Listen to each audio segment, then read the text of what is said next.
Yo. Back up in the building for another edition of the Harry's Drinking Again podcast.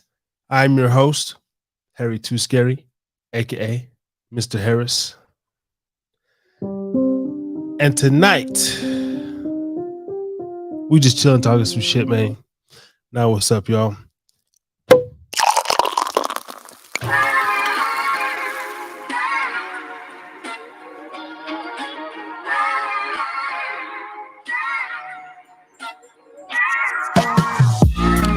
"47 weeks in a row. Therapy night rant, aka a Thursday night rant. T.N.R. Shout out, man. We up in the building. Like I said, man, Harry Too Scary, aka Mr. Harris. Brother Ray will be up in the building in just a moment. We got the little Christmas theme popping, over here. December 15th on a Thursday, a little bit of a late start. But we always up in the building. Keeping it strong, keeping it consistent. I was sitting here and I was like, man, I could have did 8 o'clock, top of the hour. Now, I didn't really promote the guests that we were supposed to have. We had a small cancellation. And so it is what it is. And then, so me and Ray, we're gonna old school it. Fuck with the live chat. Shout out to everybody. I need me a little New Amsterdam sponsor. Woo! We're doing the vodka tonight. Huh? Haven't sipped all week. Would you believe it? Until I get to the show. Screwdriver, OJ on deck. We're going to sit here and fuck around. Ray's got the link. We up in the building. And yeah, man, tonight, we're going to talk about some loneliness, holiday blues. We're going to get into a little bit of, does God isolate his chosen people? Does God isolate his chosen few? Do those out there believe in a God or some sort of creator? We're going to get a little bit biblical tonight. We're going to let Ray go in on his, good book. I have my good book right here, the Masonic edition. Shout out to the Freemasons out there. I don't know. Maybe I shouldn't promote that book too much, but it's the King James version. Huh? Now, other than that, low-key night, man. Really just chilling, talking a little bit of shit. We got a big week coming. The rest of the month, though, is pretty much going to be filled up here.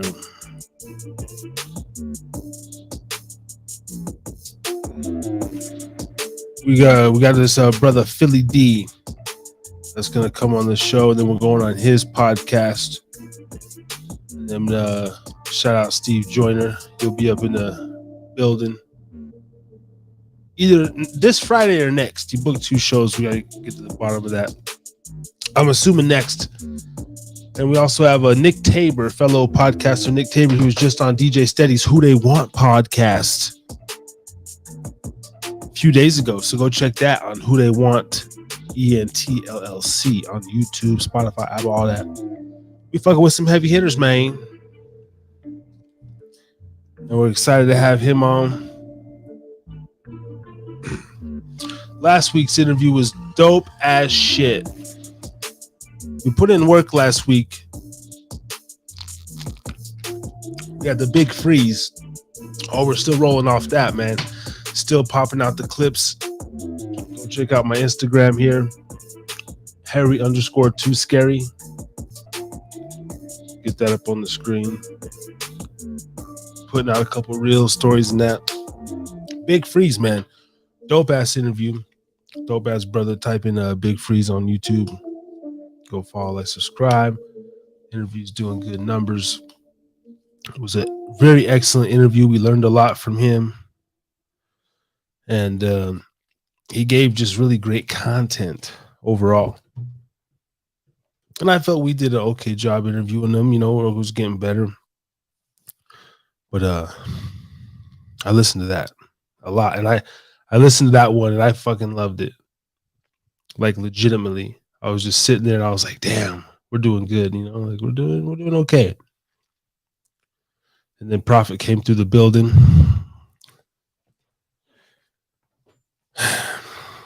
and got us some new subscribers as well. Thank you, you guys, man. I really want to have an interactive channel with the dope chat. That's what we're trying to build here. Going on a year. We got 5 more weeks, and we're doing the year episode. And we got a big old, a nice interview to round off the 50-second episode. That's going to be. We just gotta stay focused. Stay focused on the process. We only need 5 subscribers to get up to 200. That's one of my goals for this first year. So if you are entertained by this podcast when you're passing through, we gotta say it, man. Hit the like and subscribe. You know, I mean, fuck the like. I just want them. I just want the subscribers, man. I want to get me a monetized YouTube channel, you know, and I'm still learning this stuff over here. So if I may or may not do things on the show that I did in the beginning, I'm really trying to play by YouTube's rules and treat this as a business. So shout out to YouTube and shout out to everybody, man. Peace and love and harmony on this Christmas Day, Christmas Eve. Man, shout out to all the fellow podcasters and rappers and artists, musicians we've had on the channel so far. There is going to be a New Year's Eve blowout bash on Brian Beeline's channel. He's starting his live on the line. I will be a part of that. Brother Ray, DJ Steady, Rico Aviles, this whole little network of podcasters that we got going over here, man.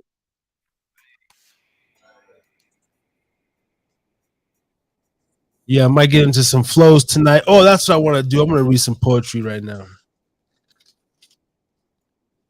before Ray gets up in here. And, you know, we get that really good conversation flowing.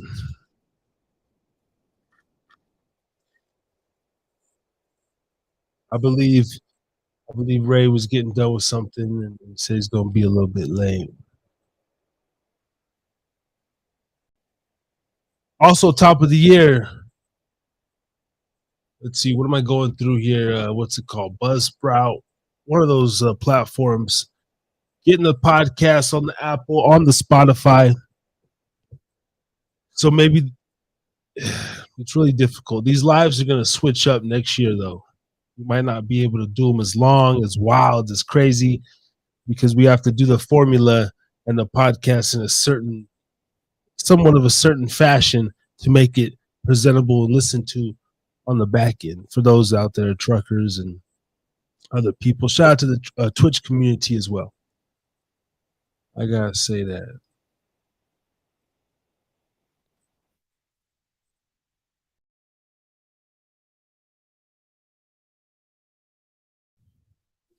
So going forward, as we gear toward more business mode, there will be certain things that we may or may not switch up, but the general interactiveness of the chat and whatnot is what we've been loving. We got here. All right, brother Ray G up in the building.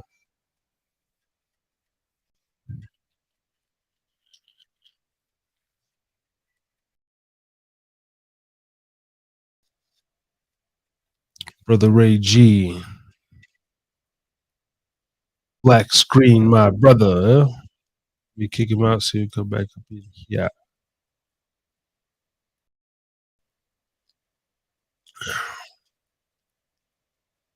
Yeah, I'm not sure. I'm interested to see the long pauses, this and that. I guess is a different editing formats, and you could piece it together, clean it up on the back end. We have done a lot of content in this first year. Shitload of content. And I want to do a nice New Year's Eve clip, but I've been lazy. When I say lazy, not it's because of on the editing tip. The shorts is one thing, the Instagram, the reels is one thing, easy, quick on your phone. I've been slacking on the Final Cut tip. I've been, I got to book the shows and have different emails, business calls, big business, baby, and doing a lot of brainstorming, networking. That I've been slacking a little bit on this New Year's Eve clips. I know all these podcasters with these fucking uh, editors and these employees and staff, they go come out with their year in review, and you know what I mean. So I like to work against the clock. And I told Ray the other day, brother Ray, I got your audio, but no black screen. Yeah. Hold on. Let me try to flip it to my laptop is getting old, brother. So time to get a new laptop, man. That's my Mac. I do. I miss my Mac. We're gonna get brother Ray. And that's a matter of fact. Let's go right here, right man. there. If you would like to give a holiday donation, man, Cash App. Yes. I had a podcast over here, and that ain't doing nothing yet. But okay, now it should be good. I got a couple donations, man. Shout out Wendy and Just. Yeah, help us out over here. Yeah, subscribe and like and put some in our Cash App. $5, $10, whatever your heart desires. You know what I'm saying? And whoever gives that, we always put out a prayer. Because should I bring out the scripture that talks about like giving? Because I'll do that, I mean, so that way people understand, like, you know what? If you give to the needy that's asked for it, the blessing is just unreal, according to the Bible. Yeah. What's going on? Why am I? Oh no. Yeah. Oh no. Ray's been having his issues the last couple weeks at the fucking internet connection. Why is Microsoft interrupting? Microsoft, I do not want you. I go for Google. There it is. Okay, my camera's on. You can enable me now, because both the green light. Yeah, there it is. All right. Now, man. Yeah. So welcome. This was an unofficial. Hold on. I don't like the way we came in, so just stay right there. No, I don't like that. The last couple weeks, the intro for Ray has not been good, and I don't like that. OCD's getting a little. So, on the 47th week of Harris's Drinkin Again podcast, coming to the stage, brother Ray G.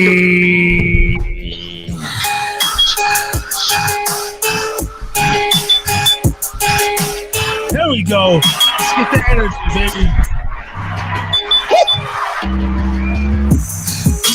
What's good? All right. It's you and me again, brother. Let's get you up in this motherfucker. All right.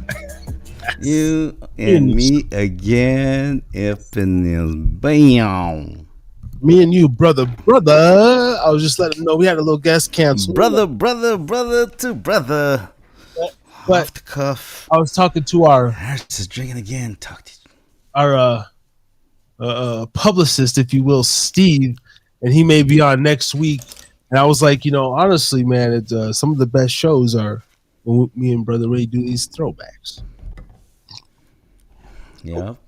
Reflections. We could call them throwbacks now because he's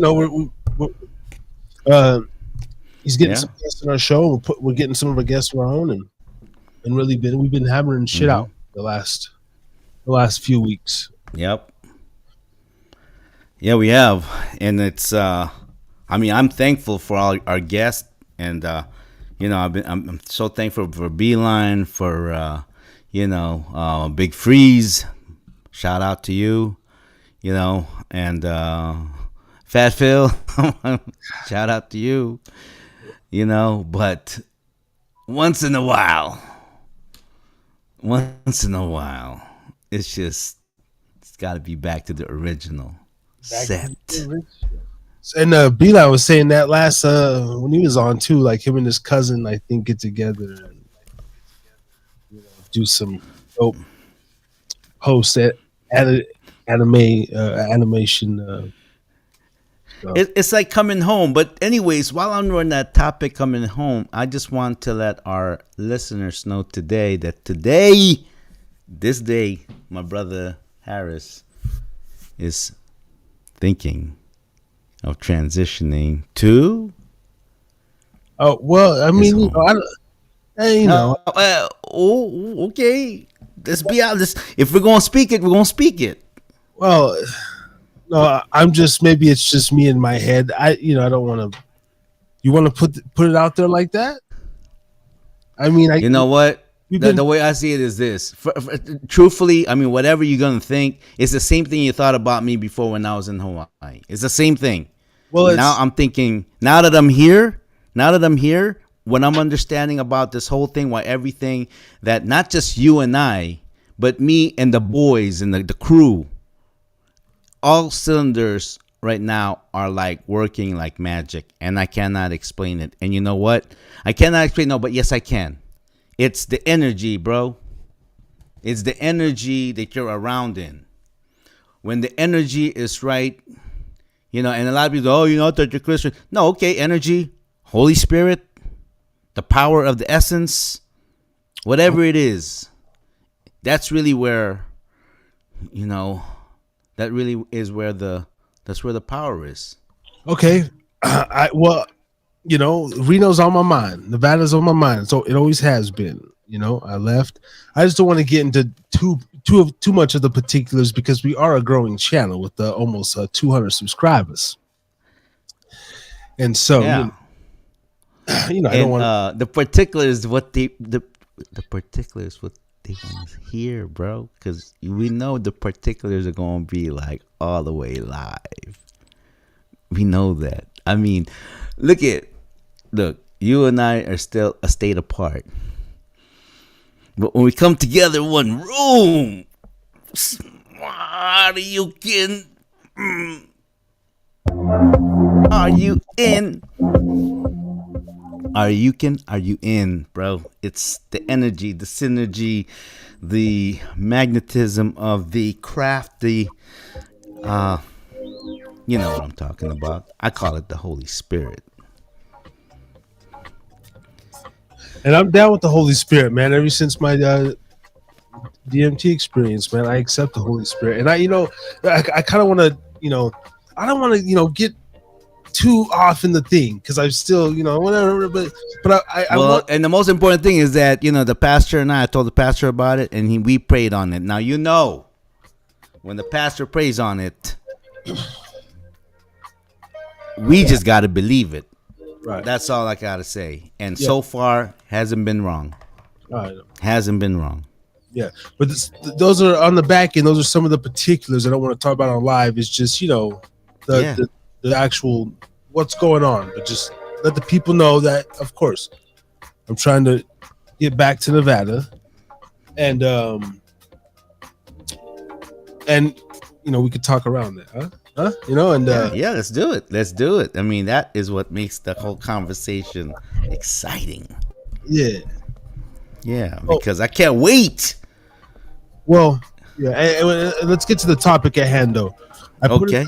put in the topic of the video.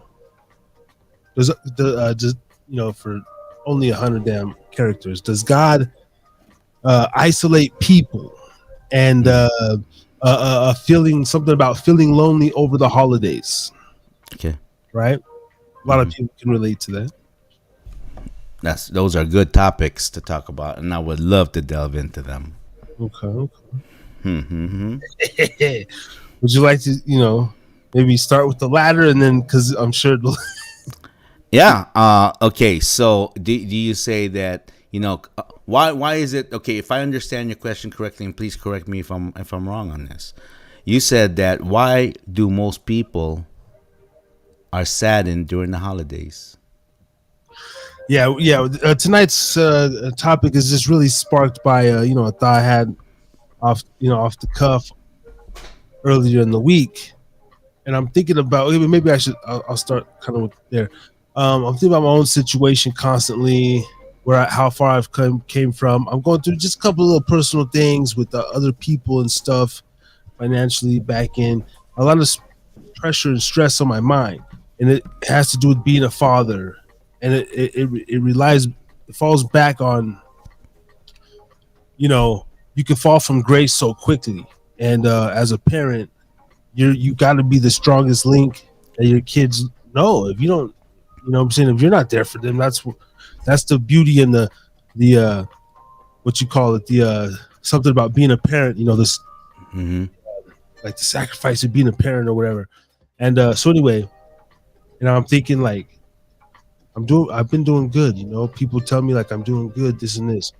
I know I'm staying off the fucking drugs, all this shit, like just stay focused. And then I find myself isolated, like pretty like, I've always been a loner.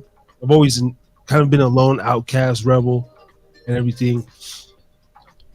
And it used to affect me and bother me, and I used to want to be in doing stuff. And the older I get, I find myself enjoying it. I've always kind of enjoyed it. Grew up only child, whatnot. And I found myself in the headspace of like, whoa, maybe it's like a blessing, like why, even when maybe I have the finances right now to go out and, do the club scene, right? Or maybe Mm-hmm. entertain 2 or 3 women right now, like boom, boom, boom.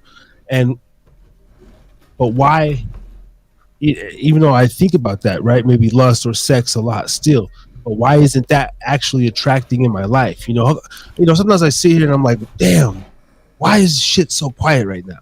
Like my apartment's like pretty damn quiet. It's pretty peaceful. Mm-hmm. Mm-hmm. A lot of people say that not a lot. I don't have a lot of people come over, but when people come over, it's like a cool vibe in here. And I'm like, why is that? And then I started thinking of those as blessings. Anyway, so that was the whole spark of the topic today. And then thinking about, does God actually protect his certain people on purpose? Like he keeps leeches and demons and energy vampires away and stuff like that. And then kind of talk about the people that, on their own, just willingly, you know what? Today's the day I cut that fucking family member off, dude. My fucking brother, my brother-in-law, whoever, my mother, my sister. I'm tired of them fucking leeching on me, or I'm tired of them interfering with my relationship. I'm gonna move my fucking family to goddamn Ohio and get the fuck away from these motherfuckers. Like so. I don't know. I just wanted to. I don't know if we kind of went. No, actually, what it is, I that's a perfect segue because, basing it on the Bible, everybody like Abraham, and I spoke to you about this. God told him, get out of Ur, and he's like, and then God also tell him that you're gonna be the father of many nations. So many that it's like looking at the stars, you can't count them. And he's like, I'm 75 years old, man. A kid. Now, being that old, him and his wife, and not having any children, Abraham became a very successful businessman because attention is what? Hey, I got my wife, might as well make money. We can't have kids, accepted, yada, yada, yada. 75 years old. God says, get out of Ur.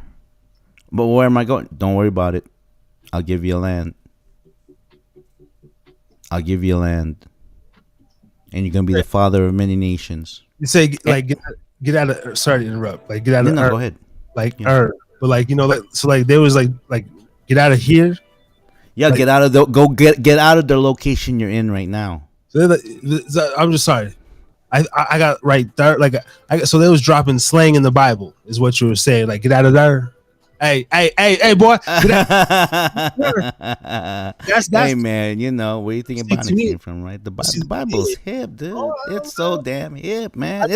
It's hip, dude. If you don't think the Bible is hip, you've been in the wrong church, brother. That's all I got to say. If Ooh, you don't think the Bible is hip, you've been going to the wrong church. Get out of that church today. That's damn. all I got to say. Because I Okay. tell you what, Brother Ray is 55 years old, okay? I've, Hey, I've been married 26 hold years, on all of that. But you know what? I feel young, bro, because I've been to the right church. I understand it. there. Even to Ooh, the most hardened criminal. We run a transitional home. Hardened criminals, man. We put the word in. Bam. your face. Okay. Yeah, but anyway, sorry to cut you off, man. But see, things like that catch my thing about the Bible. See, I don't know. I'm sorry, maybe I didn't even pick up the whole gist of the whole message. But sometimes, like the way you explain it, this is why brother Ray G, and and why I fucks with you, man, and everything, and I do. Because everybody that's trying to teach the Bible is trying to sell you. Mm-hmm. I ain't trying to sell you shit. In fact, I don't even want your business. I Ooh, don't. I don't want your business because right. I'm good. Because I know my product is good. It's the best product out there. I Powerful. mean, look. I'm not trying to be. I'm nobody. I'm like 5'6", 5 foot nothing. I'm not like. You will miss me in the crowd. I don't. I'm sorry, man. Brothers, you guys attract attention. I'm a short Asian man. Handsome, yes. Well, I But know. I'm confident. Yeah, and see what I notice is a lot of short, short or short-term males. Like when you think, I think they did like a survey recently or some shit. Like the most of all the men on death row are like 5'3" and under, or 5'5" and under. Like a large portion of them were like, Short man syndrome. yeah, It's Napoleon, real. all these motherfuckers. You know what I'm saying? Napoleon, yes, it's real, bro. But see, for me, I'm wise enough to understand. I'm gonna stand up to what? Someone who's like 5'10", even 6 feet? Are you kidding me? Yeah. Because everybody got this delusion of like they can fight like Bruce Lee. No, Bruce Lee can fight like Bruce Lee, but your ass can't. All right, let's be real. Yeah. But So, yeah. anyways, Well, so yeah. so I defeat men not in physical. I don't have the structure for it. I defeat them with, I won't even say wisdom, insight, because you have it, I have it, and it's not insight. Is not it's not prejudice. It's not um you know insight is insight. Everyone has one, uh, and I think that's what it is. What makes me, when I talk about the word like that, it makes you like, yeah, I want to hear more, because I'm not trying to push you. I'm not trying to push not you, anybody. right. I ain't trying to sell you shit. And I've always known that about you, so that's why, I guess I've been more tolerant and the most tolerant of your friendship and your message, because I mean it goes beyond the word or beyond the stuff with us. We get deep into uh, the whole thing, the business side, the creative side. We're like very well rounded relationship. You know what I mean? Yeah, Uh, yeah. We're kind of like they call what they call that. We're like in today's what they call Renaissance man. Renaissance men are men that are willing to like take challenges, are willing to adjust, are willing to change, are willing to learn something new. And because that is their character, they don't follow anyone. People follow them. They follow their style. What is about that dude? It ain't got nothing to do with your height or how buff you are. It ain't got nothing that. It has to do with your, aura. on your resiliency, your fight. Hmm? Yeah. Before the show, man, I wanted to be really transparent tonight. Let's Like do it. like pretty transparent. There's some stuff, man.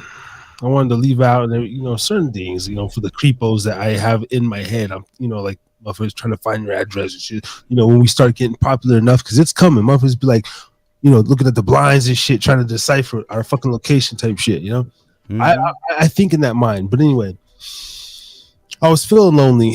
Uh, before the podcast, man. This is a good episode. Christmas time. It's December, right? A lot of men are going through child support. Oh, that's what I want. Oh, hold on, man. Let me put something out there into the universe, and we can bring it up Yes. tonight. There's this other person that goes around doing these podcast rounds. I want to get a child. Because all men can relate to this shit. Since we're 96% male, I want to get a child attorney, something on here to Mm-hmm. talk about child support and men and shit. And Oh maybe yeah, no, it's on that thing right there, man. Men always loses. it's fucking horrible. Now, I'm lucky that I'm taking care of mine, so everything's good Mm-hmm. over there. But man, fucking respect to the men that are holding their shit down. But anyway, not to get off on the subject, but my son, he ultimately wanted to be with dad tonight. Some things, go mom, boom. He's gonna come back in like 48 hours. Okay? Um, but there was of course a natural lonely feeling of, okay, the house is quiet. I don't hear the footsteps. There's no dad, but I love that, right? Um, and so that makes me go into maybe, okay, one, how can I correct? Because I don't want to go around making babies with a bunch of women. But now, if the said woman, if things cannot be repaired or whatever, there's the reality of, well, okay, never will be another one, or when there is, I gotta get my game right. I have to be, try to play that part the best I can to attract the best mate. Like, so this situation doesn't occur. I'm just thinking of all the psychological things that was going on. Like, what's really, kind of like you said the other day in our business call, what's the problem? Like, okay, what's really the problem? Is it okay? My ego. Well, I'm responsible for a lot of the stuff. I'm making up shit in my head about her. Oh, I'm not satisfied this. Oh, I'm not satisfied that. When in reality, too, sometimes maybe I'm thinking like, okay, is that a sign? Am I is my feeling about this really right, or am I going against the true one? It's like, hey, stupid, your whole thing is right in front of you. I don't know. I digress. So the way you're feeling then, and because it sounds to me like you kind of know what you want, but you don't really want to know what you want. It all depends on. It starts from there. Like what do you want? Is it what you want? Is that the fact of that? Because for all is possibly just overthinking everything, and we have a tendency to do that. Me, on the other spectrum, been married to the same woman for over 26 years. Have kids and whatnot, so-called, whether it's the normal stuff, whatever it is, whatever you call it. However, with our kids, especially like at your son's age, usually when the kid turns 7, a lot of divorce happen after 7 years. Why that is, I don't know, but the statistics. And I look back and I go, because on TV they really show you a different depiction. Oh, it's so happy and we're just holding hands and mom and dad just so in love with each other and so the kids are just so happy. Perhaps I'm not saying that that's not happening. I'm not saying that's not happening. Perhaps there are those who are like that, and you found your soulmate and you found that person, and like when things are bad, kind of like my Uncle Bradley and my Auntie Marie. Now, my Uncle Bradley and my Auntie Marie, like, they both came from broken homes, divorced parents, like but they stuck around and they have together 6 children, and they're like happily married, and they got all together about 19 grandkids or something like that. So if you look at that, you're going, man, he's blessed because he just doubled, tripled his legacy. Okay. And, God said, well, he says something in multiply, be merry and multiply. Now to us, we're looking at, oh man, I'm only like a lot of my family members. I'm like, I'm the only one that has more than 2 kids really in my family. Majority of them have 2 kids at the most, mostly only have 1 child. But me and Angela, we were the brokest. We're the brokest. Like, you see the pictures on Facebook, all this and that, but they're one kid. I have 3 kids. So we were broke majority time, but we made it through. And now when my kids are in their 20s and they are like an adult now, and as a parent, you never feel that you are doing enough, that you always, it's an on the job training being a parent. It's not easy. It's hard enough trying to stay married and trying to have a family. It's hard, dude. It's work. It's work. It's change. And that's the reason why God bless those couples that are, equally yoked in Jesus Christ. Really. And I'm saying that the true, if your wife fears God more than she fears you and anyone else, God bless her. And if you're the same way, God bless you. Because really, you have to have a center of belief. If you don't have that, I don't care, money, whatever.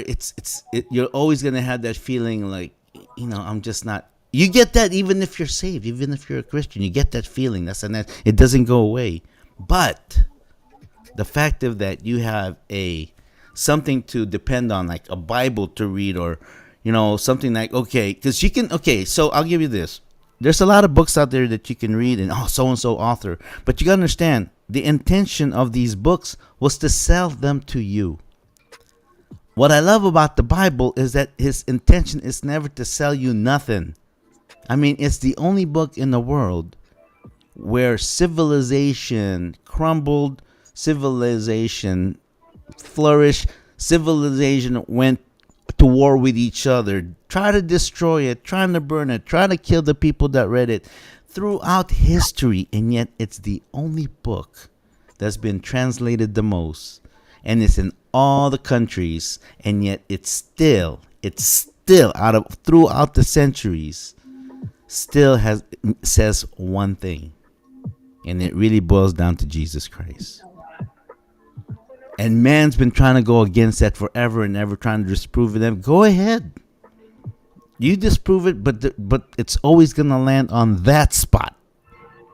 No matter what, it's always going to land on that spot. So, if you don't want to read the Bible, or not interested in, you know what?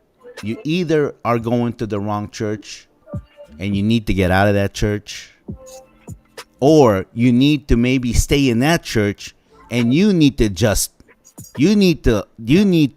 like check yourself. Say, why? What's wrong with me? What am I doing here? Why do I not like it? Do I not like that? Is it because I'm looking at the people who is from that organization? Is that it? But I'm not them.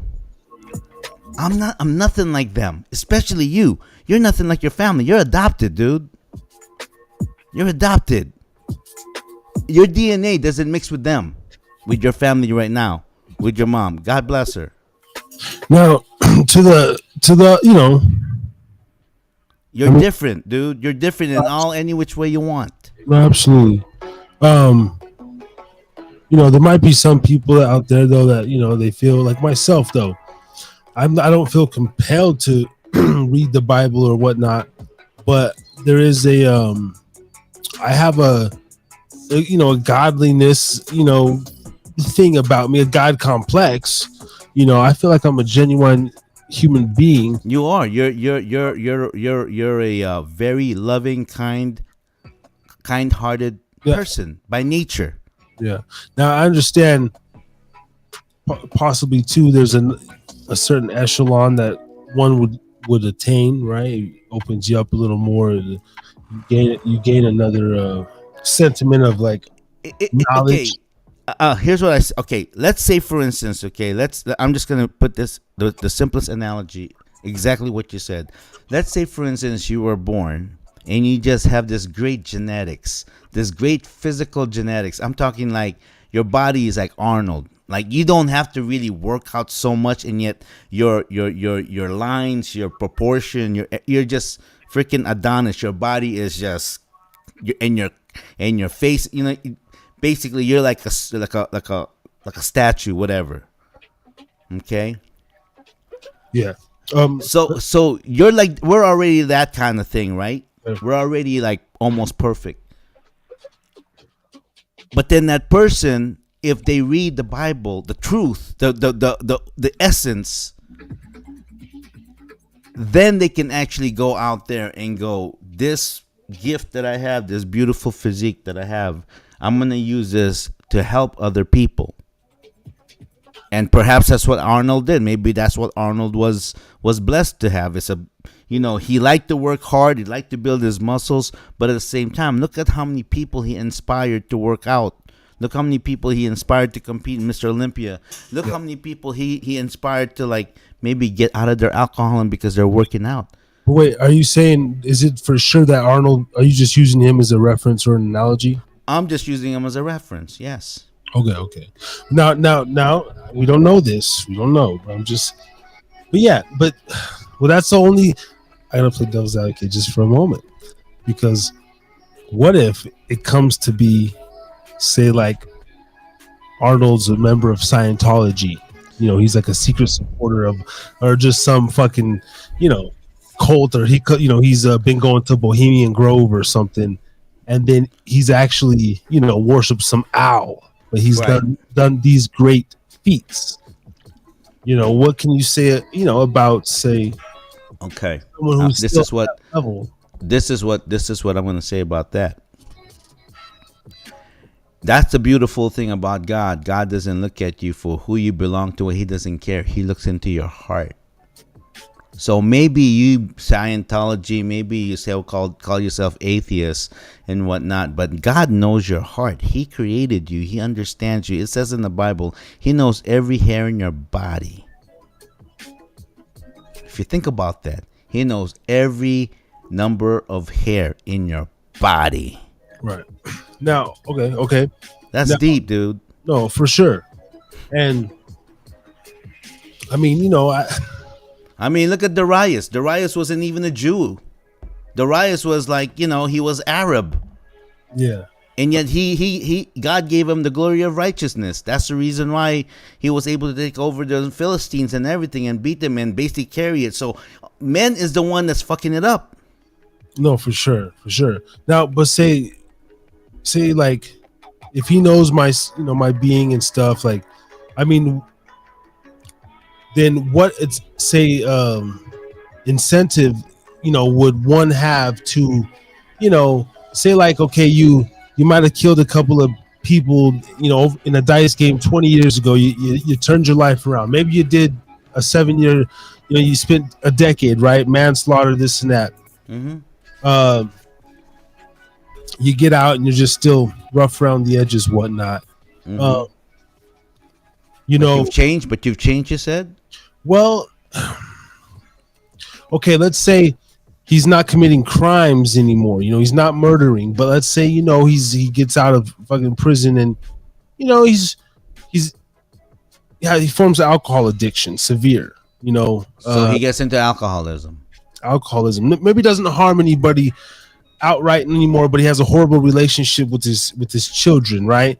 And he don't give a fuck about the word. He actually cares about Sunday night football, like a lot of Americans do, but he pays his rent. Maybe he has a warehouse job, gets a little disability because he got fucking stabbed up, whatever. And but he's liable to, like, you better not leave 20 out when you invite. Because he'll have a tendency to steal it. He's gonna take your fucking 20. Yeah, and you're saying after this guy got out the pen or something like that for maybe 10 years or something like that. Yeah, but yet he comes back and he's still kind of somewhat the same. He's not as rough, but he's still kind of rough around the edges. He still does that. Yeah.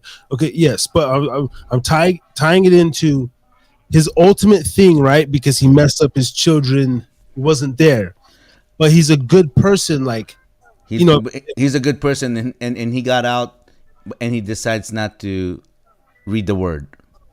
Yes, like he's still okay. Maybe he brushed over it in there because he had to lean on that. Right. On that, he didn't want to go Muslims, and Right. but he's a good person by nature. He might take a little 20, right? Or he might drink excessively, spit on somebody's fucking car, but he's not gonna really do nothing excessive. I mean, does God, like, is someone like that still kind of excused? Like, okay, I God still knows that person's fiber and being to where like he's Yeah. And you know what? Okay, so let me continue from that. If unless you want to keep you still, because I know exactly what you're trying to say. Okay, okay. Well, okay, let's go ahead. continue there, and then I'm gonna and then we'll kind of divert the shows. Okay, sure. Okay, so that person there is gonna do that because he still does that. That's why there's a thing called Ten Commandments.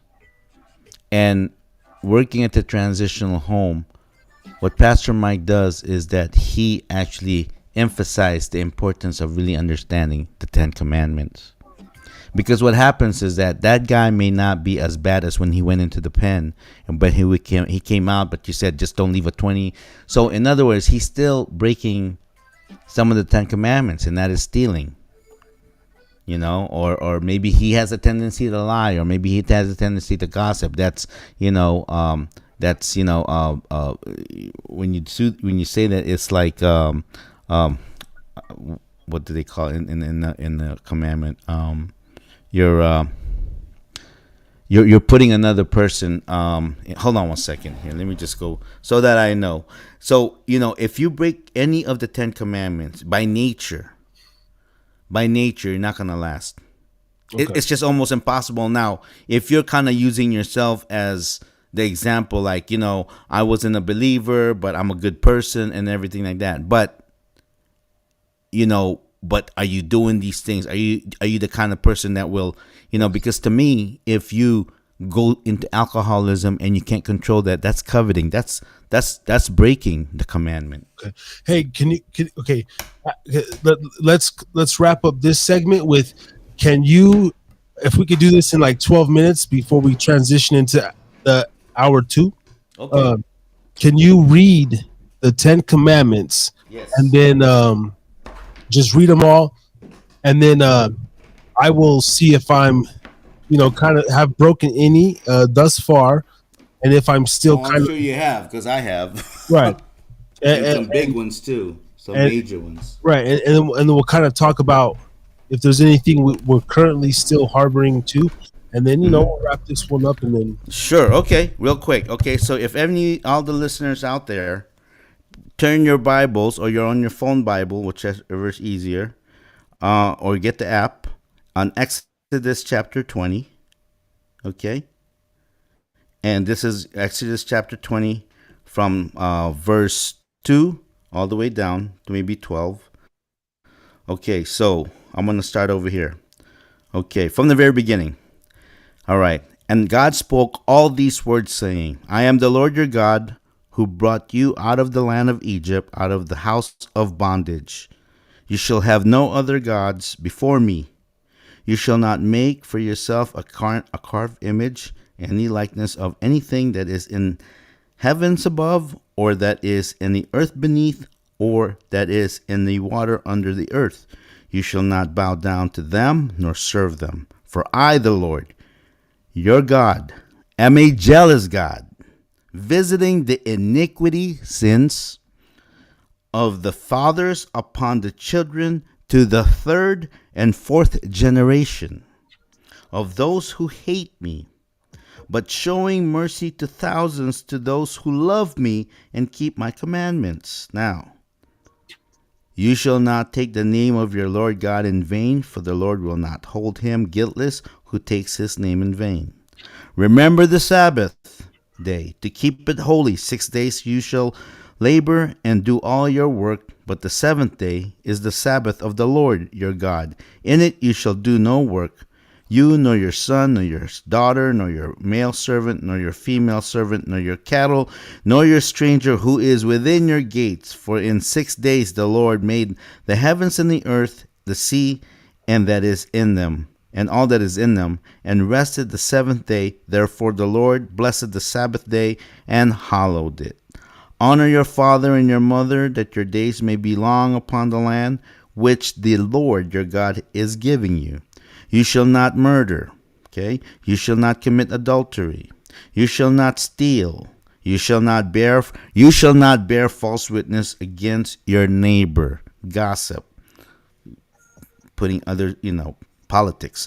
You shall not covet your neighbor's house. You shall not covet your neighbor's wife, nor his male servant, nor his female servant, nor his ox, nor his donkey, nor anything that is your neighbor's. And that's the 10 Commandments. Okay. Now, for modern day times,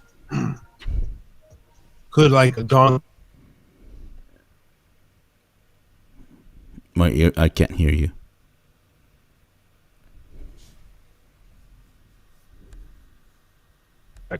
Okay. What was that again? So for modern day times, like a donkey or something like that would be like a Gucci bag or a Ferrari or a car, right? Like, modern day, yeah. A chain. Now, okay. Now I'm starting to see like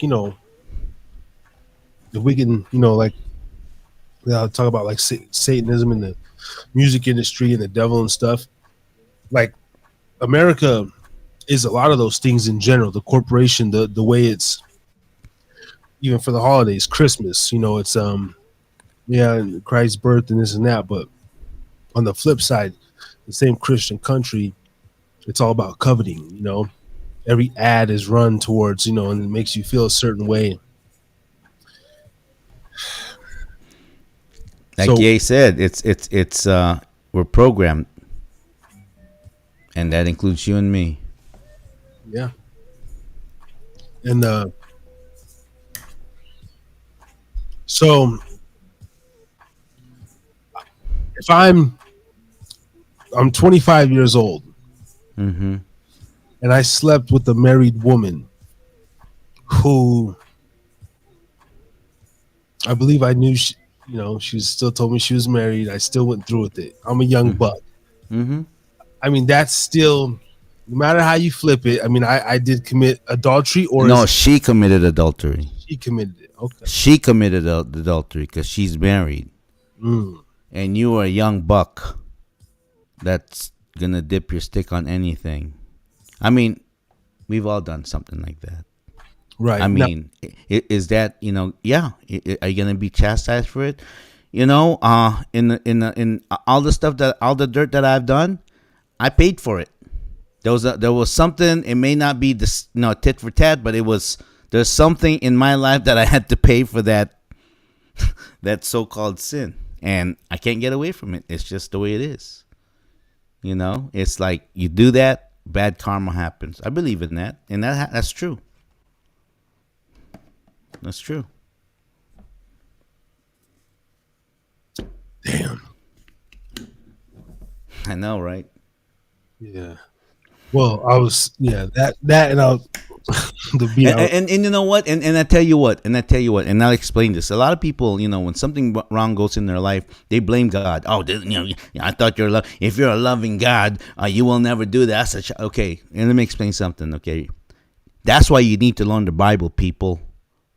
So you know what you're talking about. Because a lot of you don't know what the fuck you're talking about when it comes to the Bible. Yeah, that's right. You don't know what the fuck you're talking about. You think you know, but you don't know. Freaking listen up and listen and read the word and meditate on it.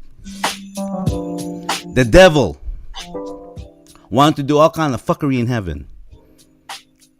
I think he wanted to do some of that whatever that we're doing here now. He broke the commandments. God kicked him out. Threw him in on earth, and he was able. The devil, Lucifer, who became Satan, basically was able to drag a third of God's angel. In other words, he was able to con them to think that there's a better way, and so God kicked them out of heaven. And when they saw how earth was, we want to go back, and said, nope, too late. You're no different. And every time things are happening into your life, I just read you the commandments. the iniquities of your father from the third to the fourth generation. So know your commandments, because you know what? If you obey the commandments, God said something about you is gonna really not just obey. I'm talking about, no, you cannot just obey just to obey. You do that our job. We obey our boss. We say not this because because if you're gonna get written up or you're gonna get demoted or fired. No, God doesn't work like that. This is what people are. They don't know. They think that worshiping God is like their job. It's not. If you feel that way, again, then you're going to the wrong church. Get out of that church today. Find the right church. Find the right people who is going to teach you the word pura scriptura. If you're one of those people that likes to just be, okay, whatever they're doing, this is the most popular thing, then that's good. Be shallow. That's you. I can't be. I won't be able to live with myself. I gotta be truth, even though it freaking kicks me in the nuts every single time. I need to know the truth. And ladies and gentlemen, the host of Talk Teach Truth.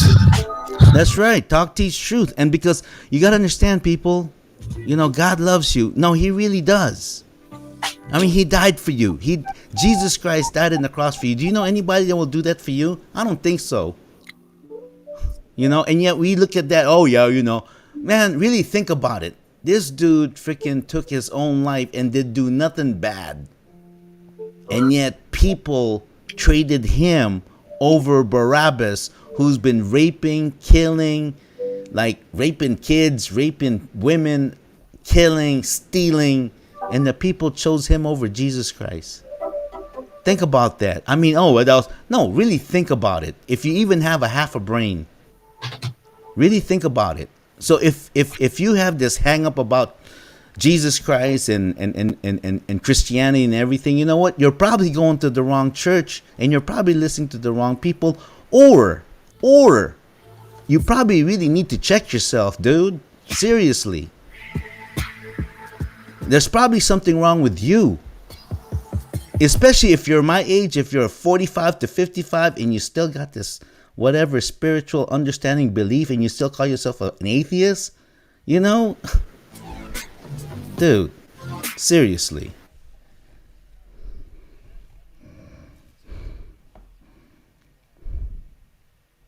We're going to get a debate going. Yeah, we should. Because I'm not an atheist, but I'm not a believer, as you know, and I mean, I believe in something, but I'm not. There's something there. I understand the people though that question it, Ray. But see, what it is that where you are right now. At least you're being honest. You're facing where you are. You're not trying to deny. You're not trying to like pose. You're telling the world where you are right now with your belief. Yeah. Yes. And we should have an argument or a debate, because if that is gonna make you go, well, I don't believe it. Well, check it out on so and so. Oh, okay, then read it. Okay, simple English. Okay, now read it in another language. Okay, it's the same thing. In different languages, it says the same thing. Oh, well, that's what, man wrote the Bible. Oh, yeah? Yeah, I used to think that way too, but for centuries and centuries and centuries, and it's the same meaning? Like, in different languages, in different countries, in different continents? Come on, man. Stop thinking so small. Widen up. I dare you. Widen up, people. Widen up. My, and I don't want to keep on this one because I want to switch up the topic in the energy. But my thing I'm trying to figure out is with my spiritual journey, whether through hallucinogenics or dreams, through different meditations, different things, right? Mm-hmm. And knowing that there's another side. I know there's another side, right? Mm-hmm. But then also being a conspiracy theorist at the fucking purest core, and so-called, you know, and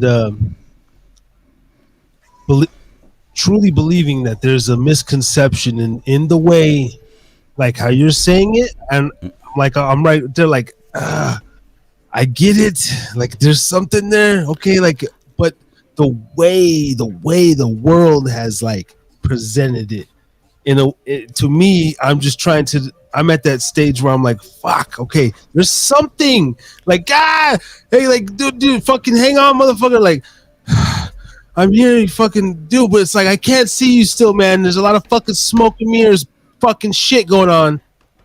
And that is because, like, let's get to the core of the word trust, because there's a lot of people out there has a problem with trust, and I can understand why.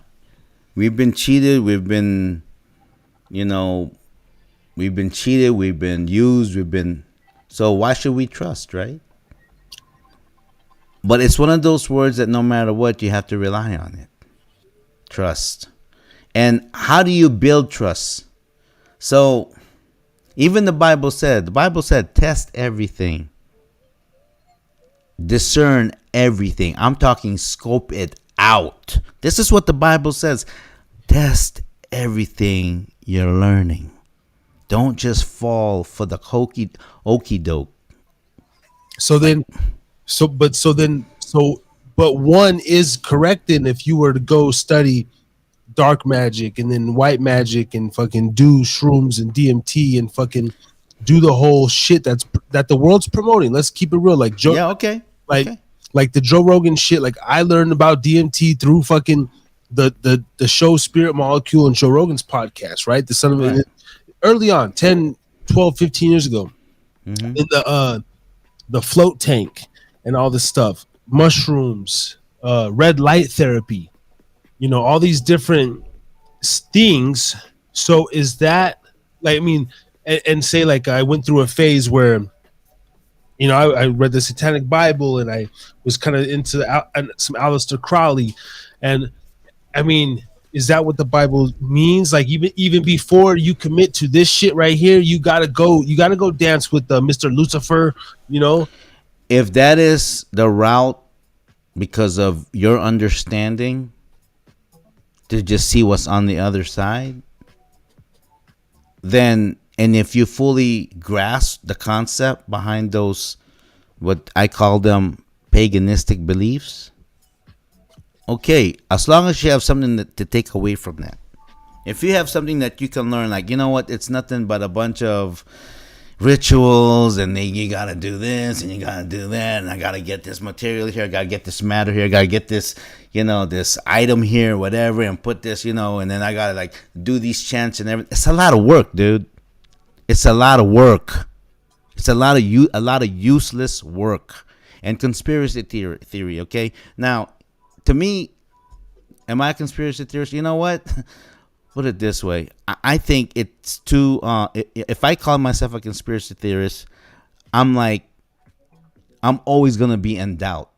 And you know what? Honestly, I don't like that feeling. Even though you're in doubt, I don't like that feeling, because that's what conspiracy is. Thinking like, oh, they're all, of course, and that's what I said. That's what I was gonna say. Okay, let's say for instance, you, me, Don Beanie, Scoob, are the richest man in the world, and we know how to get rich. Okay, are we gonna let someone just go into our circle? Would you let someone just come into our circle? Infiltrate the crew? Come on, man! You gotta vet these motherfuckers. I see how these movies and shows do it, and they start befriending. And I'd be over there like telling Don Beanie, like, bro, he's a rat, bro. Ray, I'm telling you, bro, he's a rat. Right? So you will let them, if we're wealthy men, if we're a well-established man, like high value, like we rule the world. Okay, we have no problems and nothing. We can die 10 times over and we're gonna be wealthy. Okay. And we have control over things because we have money. And it's the four of us. You, me, Scoob, and Don Beanie. Let's throw in another person there. I don't know. Let's say Jonah. Let's just say, because five's always good. Yeah. Never do business in threes, right? Well, I mean, actually, no. Actually, the threes, the Bible says if you're three it's a cord, and when you have a cord, it's hard to break. And plus, not only that, too, when there's three of you in business, if the two don't agree, there's always a mediator.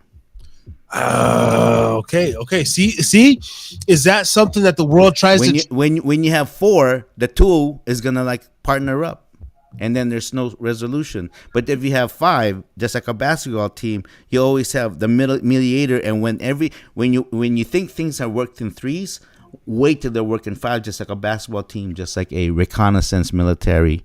When they bring people, you have the gunner, you have the point man, you have the yeah, in fives. So Okay. yeah. So if we were the richest, if we were wealthy man, successful man, Yeah. and we can do whatever the fuck we want, are you just gonna let people in your group? I won't. No, I mean, of course not. I keep a small circle as it is, man. Shout out to the. Then what's the difference with what's going on in the world today when it's really controlled by right? So conspiracy theorists, yeah, there is conspiracy going on today. Yes. Well, see, fuck. Oh, goddamn. Sorry, man. But you know what? Oh, It's fuck. gonna happen. It's been happening since the beginning of time.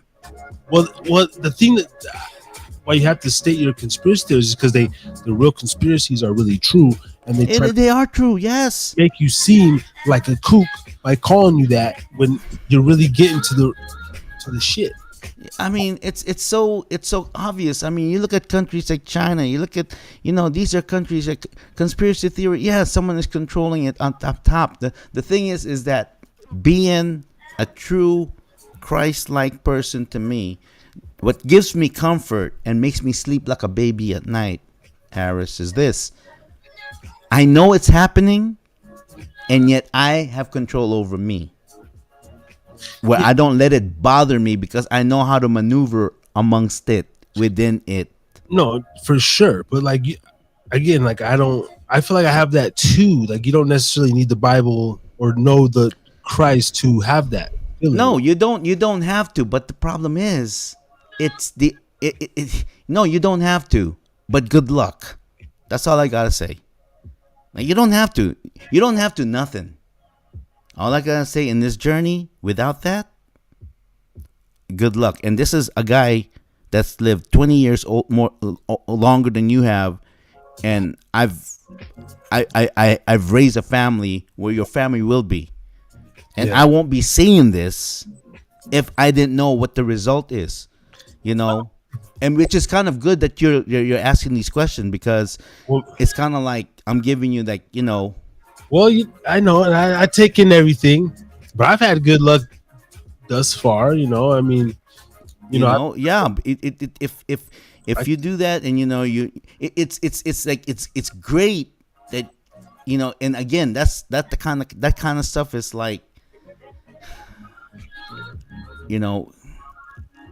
good luck trying to find the person who's like, I'm just a good person and everything, and they're not like paranoid, or they're not depressed, or they're not. Because if you can find that from true Christians, I'm talking people that understand the Bible and go to church and they Bible study and all this other stuff, and they still feel that way, they still have doubts and fears and all that stuff, imagine the one that doesn't have it at all. Imagine the one that doesn't have it at all. what the Christ you mean, or Yeah, like oh, I don't believe it. Okay, that's fine. Hey, you don't have to believe in nothing. All I say to me is like, for me, it's like it gives me inner peace, and they can say, oh, but I can have inner peace too. Yeah, I'm sure you can, but can you last? Can you have as long as inner peace as long as I have, though? I don't think so. I don't think so. I'm calling you out. Anybody out there? yeah. I'm calling you out. I'm looking at you right now. Yeah. Now, is this we're overstretching this segment, but one last thing is this because when someone like myself again, like well, the people that are winning, I've said this before, like most of the fucking hardcore, except the fucking players, the hustlers, the Joel Osteens, the TD Jakes, these rich thieving motherfuckers. The world's winning, right? Whether it's Adam 22, whether it's this Oh yeah. that one guy writes the books in the wheelchair, Richard Dawkins, all these guys. Like, well, the world is winning. The It people. seems like it's winning. Well, I know. I see. I know how. Yeah, I know. It But seems like it's winning. for the that mindless soul, that mindless individual, right? Hmm. Who takes they're I think Kanye's kids or whatever recently, they're wearing the 5-point stars. They're trying to make all this shit, like, but is that just a result of Hollywood is truly the devil's playground? Like in your terms, like when the thing was casted down, uh, and Satan was given reign over this world, for the time being, he truly used the entertainment and the arts and the music to lure and captivate the mindless drones of people. Those are all on the lines of Cain. Cain and Abel. Yeah. Cain killed Abel, and then God created the second one named Seth. Those are the ones that God will take. That's where the line of Jesus came from. Like, But Cain killed his own brother, and he was gonna go out, and God said, because people are gonna kill me. God said, no, they won't. I'm gonna put this mark on your forehead, and whoever hurts you, they're gonna get cursed sevenfolds. So no one touch Cain, but I'm gonna take your gift. You're not gonna be able to plant nothing anymore. So what did he do? Like any man, we're smart, we're intelligent. Humans are smart.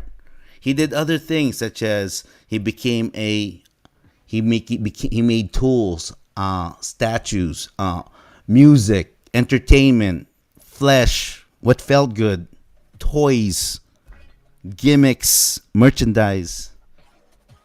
That's what he did. It's called what they call that, an artisan. Artisan. That's what Cain did. And then the people got into that. Oh yeah, all right. And then something good. Okay. And then they start believing in the sun. And then things are growing. And then, oh man, it must be the cow, because the cow's always giving me wealth and everything. So we're gonna worship the cow. Oh, it must be the frog, because the frog is like, when one time this frog came and every single night came, and then I became wealthy, whatever. So we're gonna worship the cow. We're gonna worship the frog. Man starts coming up with all these different so-called gods, just because men are created by nature. We are wired to worship something. I don't care who you are. You are wired you are wired to worship something. right now, okay, look, okay, someone who to the person who's saying, okay, there's how you're saying now, like men are wired. Okay, that's a flaw, but then God, we're created in His image, and He knows every fiber of our being. You know, why the fuck are we on this plane again? Why is this whole thing happening? Wait, you sent us here. You know exactly what's going to happen. Supposedly, you know each and every. If we're saying Yeah. there's 7 billion now, I mean, there's probably been like 700 trillion fucking people on the earth since Yeah. whatever the fuck. You know, what is the whole thing then? Like to someone like Then why didn't you just finish it from the very beginning? Is that where I'm understanding you at? or why would anybody feel compelled to really believe in this some would say a story or a fairy tale or a like it's if everything's laid out and everything, but we still have free will, then it's like, so we're playing, and I get the whole, we're playing the game of like a fucking video game or a simulation to where Pretty much very close to what you're saying. Yes, we are. we have this. And life is a game. It is. It's nothing but a game. Did God? Okay, look. Did God is God just a bad motherfucker, man?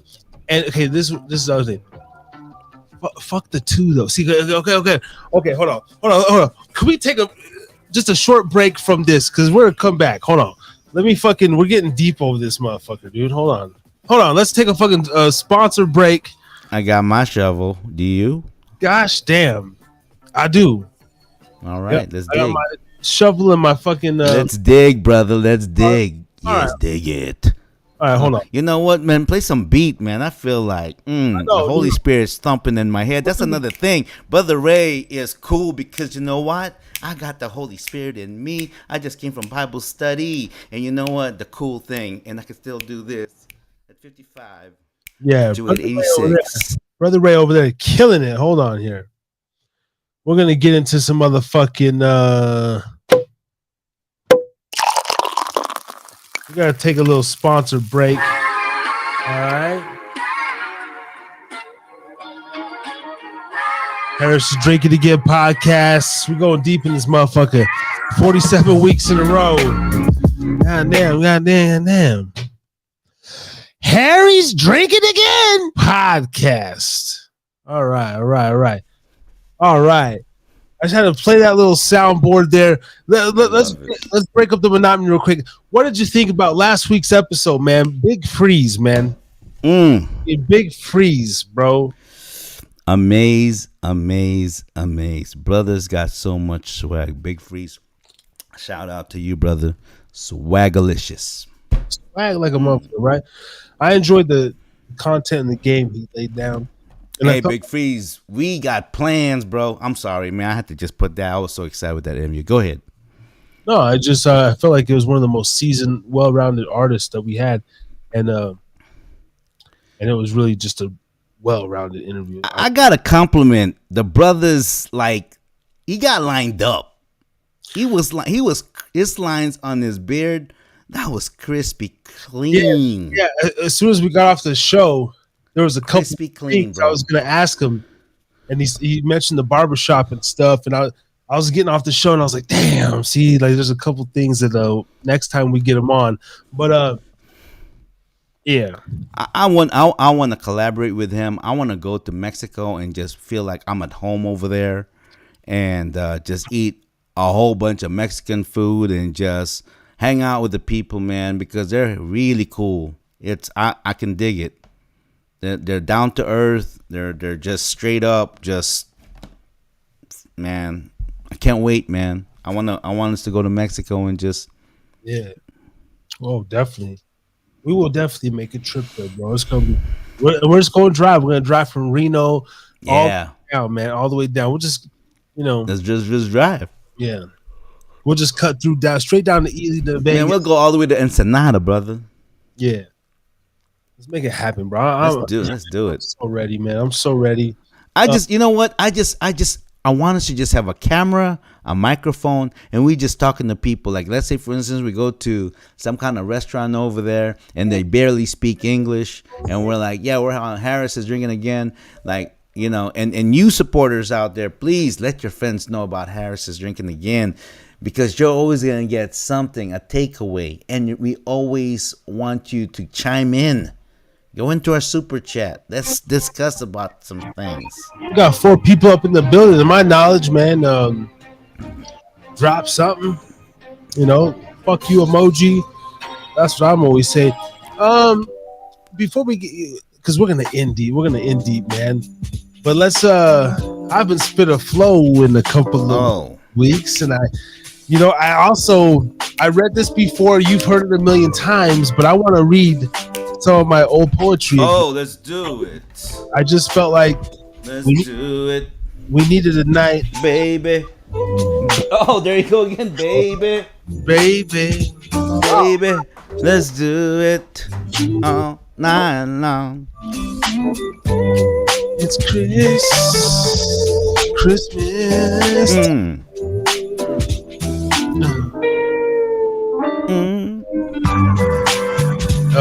I want to start wait, hold on, man. The beat's making me do something. Okay, so okay, all right. Cookies in the oven and kids asleep. Christmas time, no need to weep. Cookies in the oven, kids asleep. Fireplace, no time to, we got time to keep. This is what we're gonna do. It's cozy inside. You're sitting there wondering if your wife will ride tonight. You want the Christmas blowjob. You've been married for 5 years, and you're like, oh my God, yeah.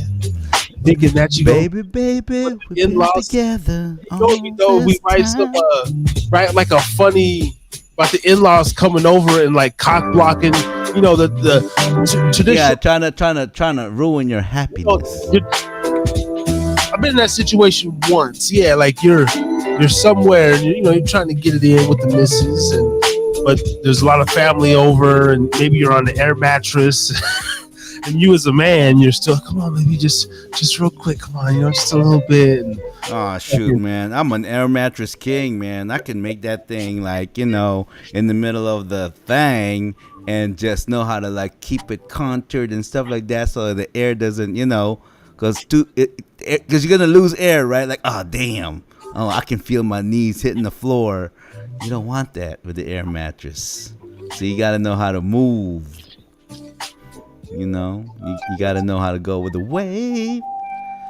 Wave, baby, on the air mattress. Got to be a veteran on the air mattress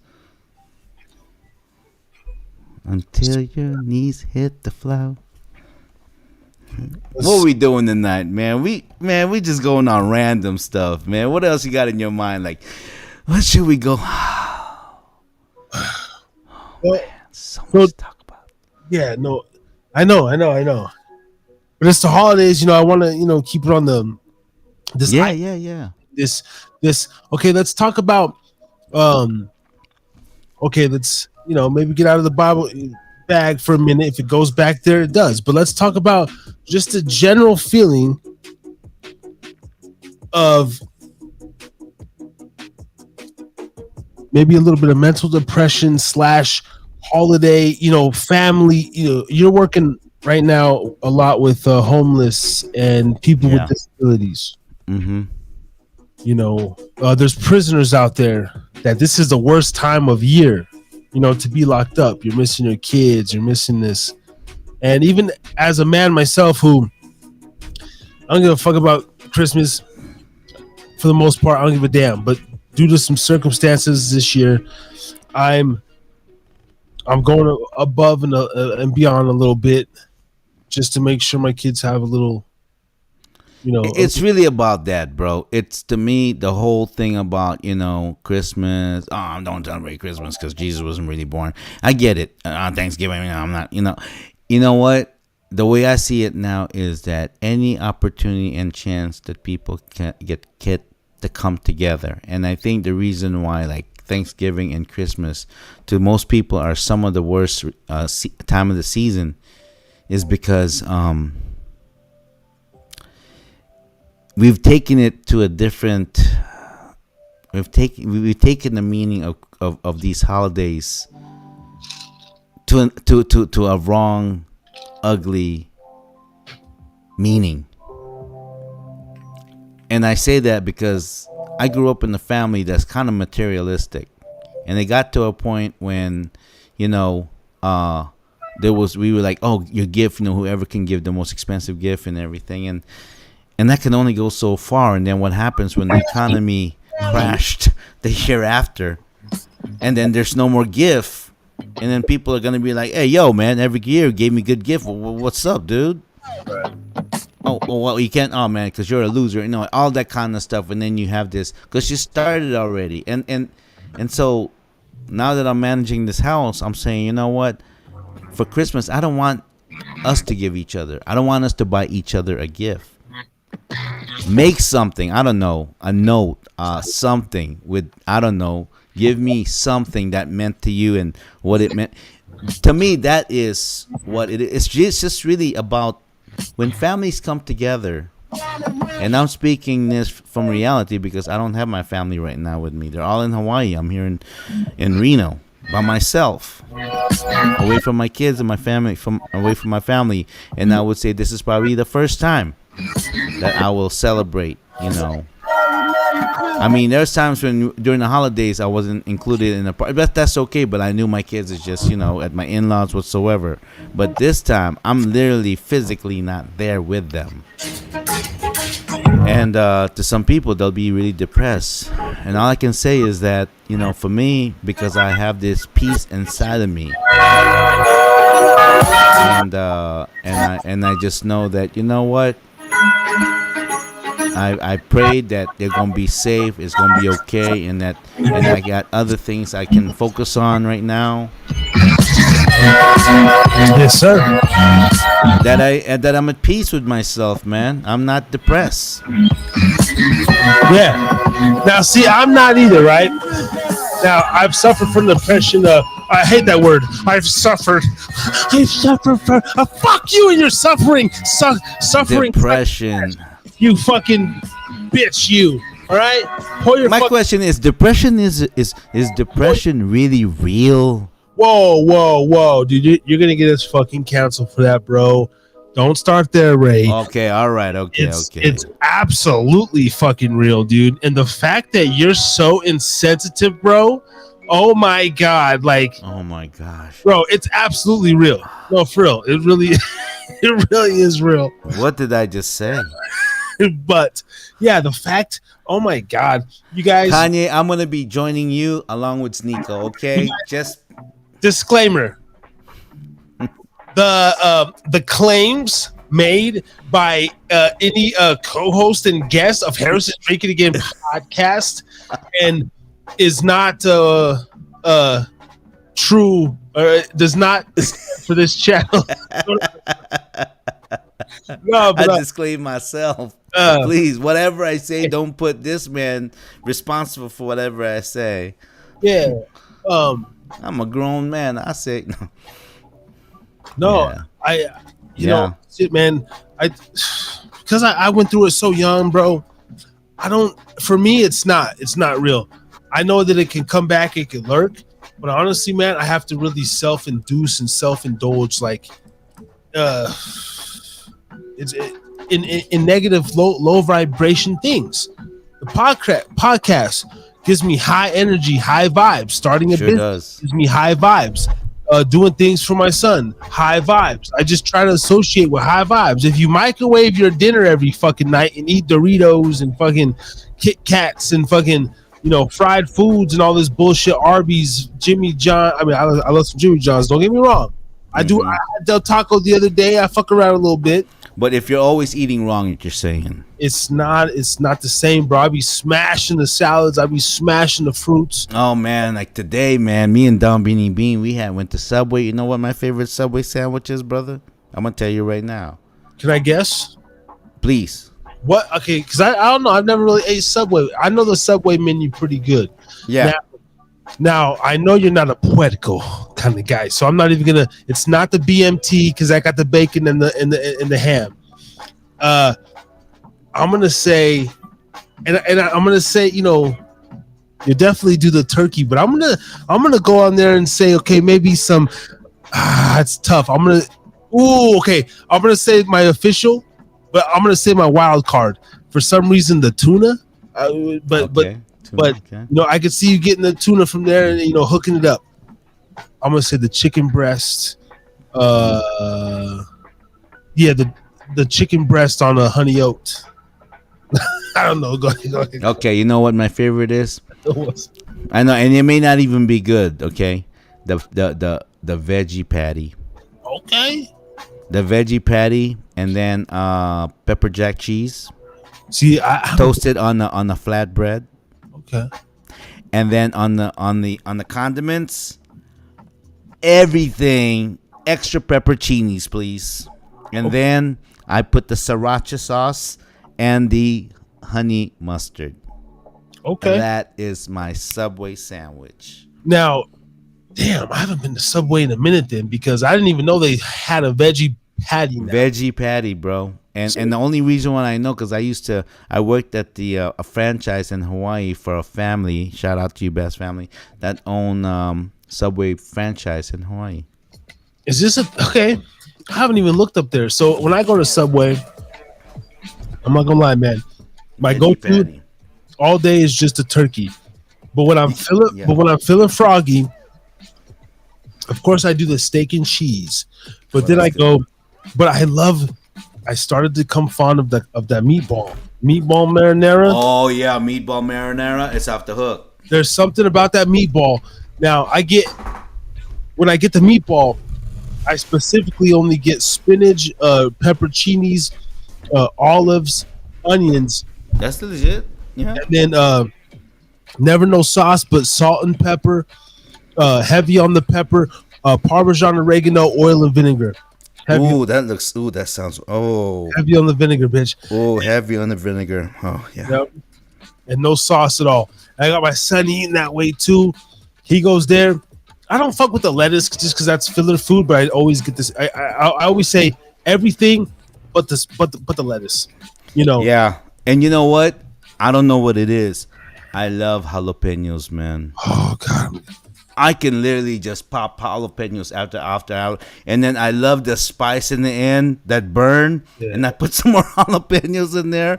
Yep. I freaking love jalapenos, man. I eat that thing like it's going out of style. Shout out to Subway Corporation. Yo, if you're looking for two new sponsors that's not going to get involved in child pornography like that Jared guy and all that shit did years ago, if you're looking for stand-up reputable men, we are those guys. Now, I may drink a little bit, but what goes better with some New Amsterdam vodka and a Subway sandwich? And the Subway. So you know what? Actually, okay. Another thing here. Another breakthrough in marketing and promotion. You know, they always show that the fat person that becomes skinny. Okay, that's great and everything. But you know what? What about the older person that stays? That's almost like anti-aging. Because that's what I want to promote. I want to promote like what? Just because you're getting older, it's just a number. Right. And I'm not trying to be Mr. All Vain and everything. No, my clothes is not expensive, Walmart and everything. But it's not you can buy fashion, but you can never buy style. It's about the style. It's how you put it together. It's how you put it together. And also, staying in shape does help because it does make the clothes pop out even more. If you're not in shape, and I don't care how nice your clothes is, I'm sorry. Honest truth, it's not gonna be as crispy. So discipline is everything. But a lot of people think that discipline means sacrifice. No. Discipline is freedom. Discipline is freedom because if you're disciplined, you have more time in the day to really do what it is that you love to do. And you're in the rhythm of, if you're in the rhythm of life, you can eat hearty. I eat hearty. I eat well. I don't starve myself. I don't want to eat this. No, I can't. No, I eat well. And you maintain that, but a lot of times it's what's in here. You got to really control what goes in here. That's the secret of staying young, people. It's in here. That's why it's important to listen to Harris's Drinking Again podcast and not those other podcasts. Disclaimer.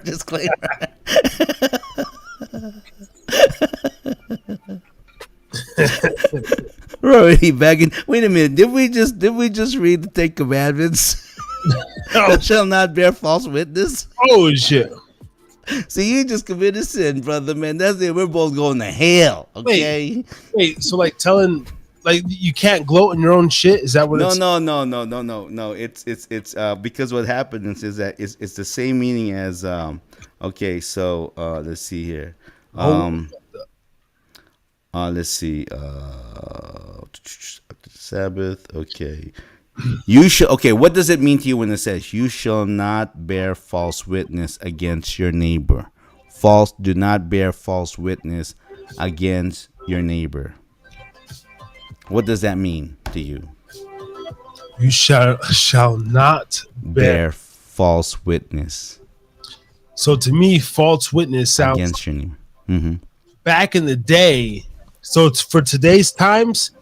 That shit sound like you better not basically come up with some snitching allegations on your neighbor. Like whatever your neighbor's doing, like don't be peeking over his fucking fence and worrying about what the fuck he got going on. False witness. I don't know. That's what. Okay. So false witness is more like, let's say for instance, it was a different person that. Okay, I'm just gonna use say you or Don Beanie, right? And Don Beanie did the crime, and then the cops came, and I go, officer, I know who did the crime. Who is it? Okay. It's Dakota. Right. Dakota committed the crime, not Don Beanie. Yeah, he's the one. Yeah, Harris committed the crime. I bear false witness against you because you're not because I made you. I called you and you didn't do anything, and I covered for the guy that did something.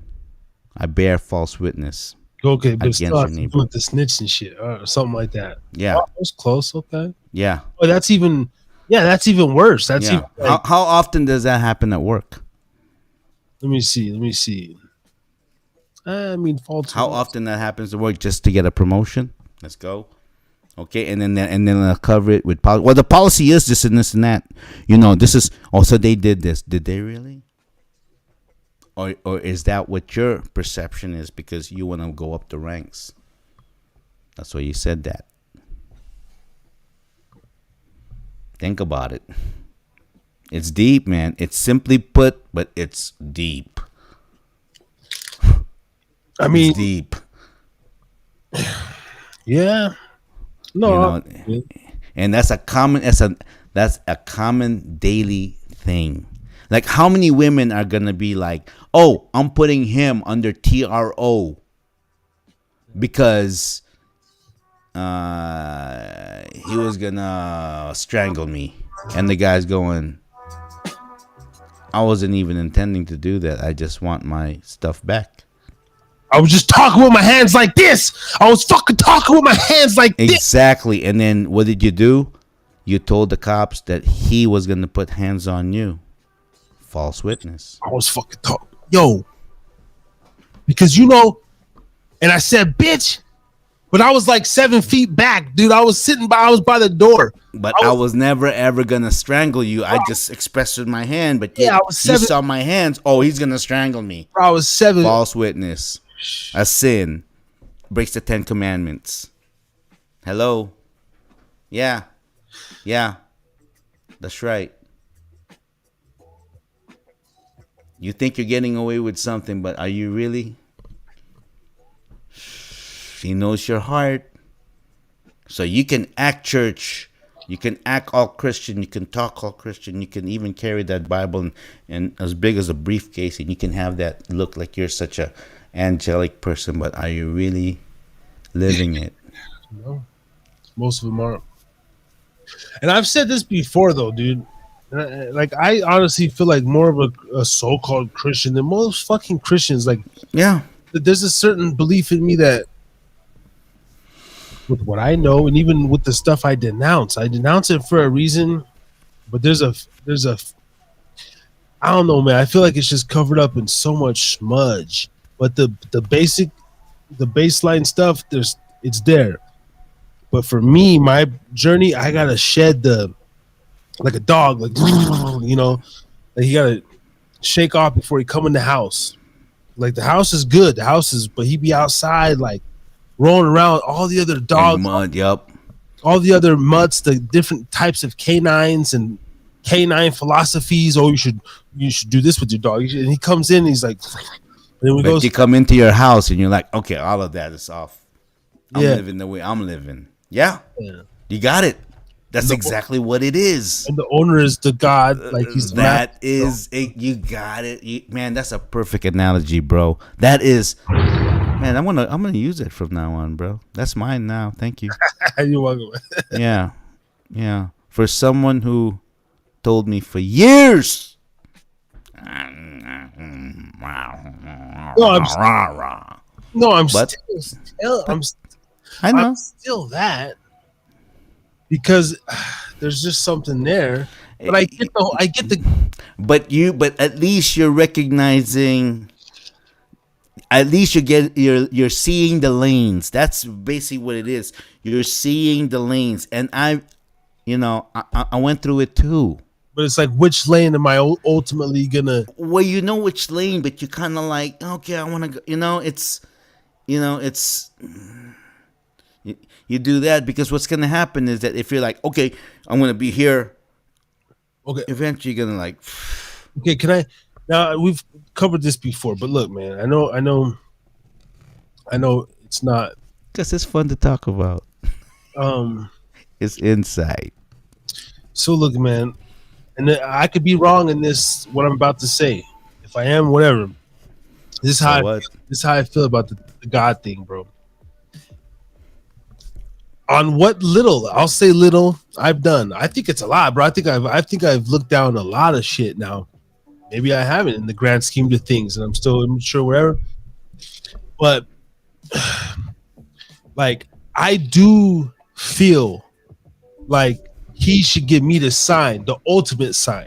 Like I'm waiting on that, right? Um, Now whether I'm like I'm waiting, but in my head, I'm over here like, I've said my prayers, I've done this, I feel like I've done my part. You know, Mm. I do. I feel like I've done enough. Motherfucker knows my fiber. He knows my fucking fiber supposedly from you guys. All this shit. Then what the fuck? Now I know I'm blessed. At the same time, I know I'm blessed, man. Shout out, Lord. And I've been like protected and shit.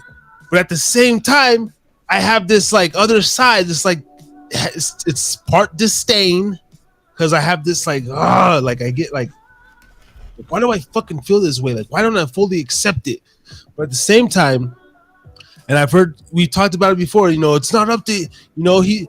But is there any situations or circumstances to where it's like, bro, if I'm already kind of there, like I'm not like a truly evil motherfucker. Don't you want another soldier on your team? So now, and okay, is there what I'm trying to say is like, has God already done that? And he's still sitting there like, you stupid motherfucker. Like, I've already tapped your shoulder. You didn't even like, you kind of felt it, but you didn't feel it. But I'm the dumbass that I need that smack in the head, boy. Now look, that smack in the head could be, I don't even want to say it, a tremendous car accident, right? Or a stint in prison, right? Like, people find God at different points in their life, or how I'll say like maybe accept God.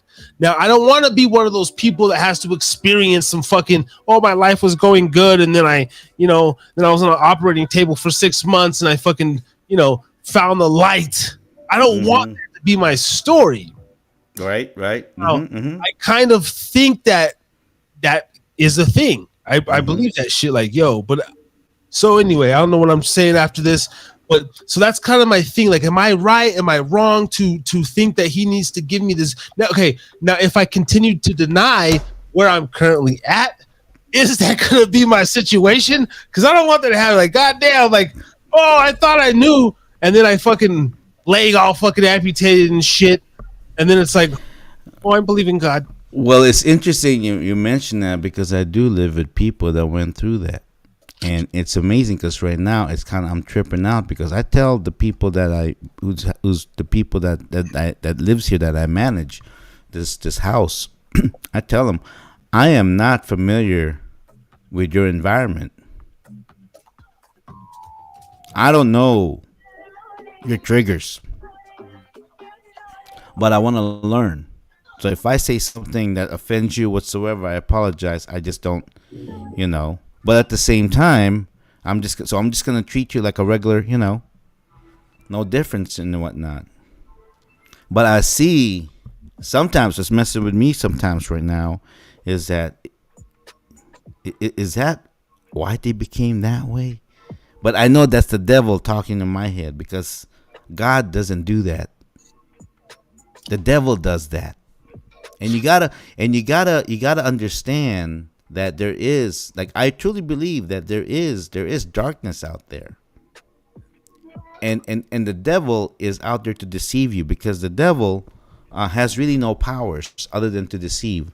So if you met a very, very evil person, and they have no power, no physical power, nothing, you can kick their ass whatsoever. How else are they going to get you? They're going to deceive you. They're going to deceive you with something that you're weak on, possibly pussy, possibly money, possibly drugs, Okay. possibly material, possibly food. So these are all your weaknesses. That basically these are also your weakness triggers, and that's all the devil can really do to you. The problem is that it even says in the Bible that and okay, so you talk about sign, right? Okay, I'm gonna read this to you on First Corinthians chapter 1 verse 22. So people out there, First Corinthians chapter 1 verse 22, it says here, for Jews request a sign, and Greeks seeks after wisdom, but we preach Christ crucified, to the Jews a stumbling block, and to the Greeks foolishness. Did you hear that? When they talk about Jesus Christ, to the Jews, they're like, what? Uh, but we got Abraham, Moses, Jesus, the Messiah. I don't think so. From Galilee, Nazareth, I don't think so. And then to the Greeks, they're like, oh, we have all these gods. All these gods, Helen and Saturn and all these gods. So, and you're talking about this Jesus Christ, this nobody. So, but to those who are called, it says over here, now this one right here on verse 24, but to those who are called, both Jews and Greeks, Christ, the power of God and the wisdom of God, because the foolishness of God is wiser than man, and the weakness of God is stronger than men. So ponder on those words a little bit more. So for me, when I get into the whole worldly stuff and all the man stuff, that it's cool for a minute. After a while, I start getting annoyed.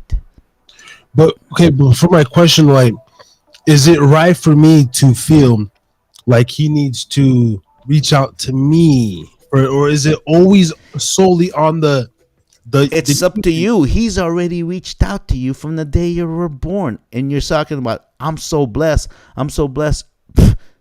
You're so blessed because he watches over you, and because someone is praying over you. Perhaps it's your mom who adopted you, right, that brought you into something and everything. It's not about you. It's the people that pray around you. Okay, now see, that's what I just simply fuck with, though, on a basic level, good and evil. See, but my mom, being I guess Mormon or whatever, like, different thing. But when you go into the Christian thing, the Mormons are beefing with the fucking Christians. You're fucking Seventh-day Adventists, That's the church. and then those people don't fuck with. That's the church. It has nothing to do with people with true spiritualism. Like, I don't, like, I call myself a Seventh Adventist, Not just right? the church, though; it's the religion as a. But for me, I seek the truth, because I'm not gonna tell you just because I'm a Seventh-day Adventist that I'm completely like, say you're a Seventh-day. You know what? I love everyone, but like the Bible said, test everyone's spirit. Now, see, what we need to get going too is I just I've relied on different people's face, man, and a little bit of everything seems to be working. That's what I go back on too. Like, if you believe in it, even some dark shit, man, that shit Yeah. works, man. Yeah, it does. Anything you there's you believed in. Right. So there is a power source, like, and that's where I be breaking it down from. Like, okay, yeah, so they just don't really make sense because they don't believe in it. I'm like, yo, there's some intricate fucking crazy shit going on here, way past Hey, my. I'm gonna tell you about the mind. This is a trip. There's a tenant in this house who has cerebral palsy, and I talked to his mother, and he has a thing. I forgot the scientific name for it, but he has water in the brain. His IQ is about 75, 78 low, so he's marked as mentally retarded. However, his okay, but cognitive, he still understands and knows other stuff. It's amazing how the mind works. It's amazing how the mind works. It's amazing how intelligent God created our brains to be. But what do we do to our brains? We mess it up. We take all these other stuff It's almost like because we're not satisfied enough what you're doing to our brains, Lord, and we're not even using. We're not even really using 10% of our brains. More like two, maybe three. Right. So imagine if we use all just 70% of our brains, which they did back in the day. Well, see, my dear, bro, hallucinogenics. See, Man, but isn't it crazy where you have to take something like that to open up the other vessels of your mind? yeah. And why is it fucking outlawed? And not when the people high up at the top, the Because people that, can you imagine if you know, the way you felt after you took it? But see, to me, bro, see whatever the fucking see. Okay, look, this is my only thing, bro. My only thing, bro. When you do something like that, and you've kind of tried to downplay it a little bit, and still put that like the Bible above DMT, bro. When you do something like that, even I'm telling you, you won't never know. Just like I'll probably never know because I'll never read the motherfucking Bible front to back. It just have no interest. When you do DMT, anybody that's ever done it, you'll fucking. I know the truth, right? But I can never convince or put it on you to. But like, you don't even need that book, bro. You don't even need that shit. Like it's a Yeah, but the question is, does that mean every single time you'll be using a DMT, or is it one of those things because you use it now, you understand it, now you completely don't even need the book? Because if you need it, all you gotta do is take some more DMT. Is that what you're saying? Well, if I had, bro, I swear, if I had some more DMT, if everybody, okay, but I'm trying to transfer this to the reason they're hiding it and making it illegal and all this stuff. Yeah, because it's God, though. Because they're trying to suppress you. It's like either way. I mean, I get it. The word you need the word. Keep it in your nightstand, whatever. I'm not going hard against the fucking Bible and shit anymore. Yeah, no, I get it. What I'm saying is like, there's something there in those realms to where the experience itself is God-like. It's God in its most natural form. It's like I've never taken DMT, but when you talk to me about it, this is my understanding of it. You felt the true meaning of love. In the very essence of love, right? God, yeah. Yeah, okay. And you even said like, I felt this overcoming of love to where I felt who God is. It was complete warmth. I can't complete warmth. Yeah, complete comfort, complete warmth, complete peace. Right.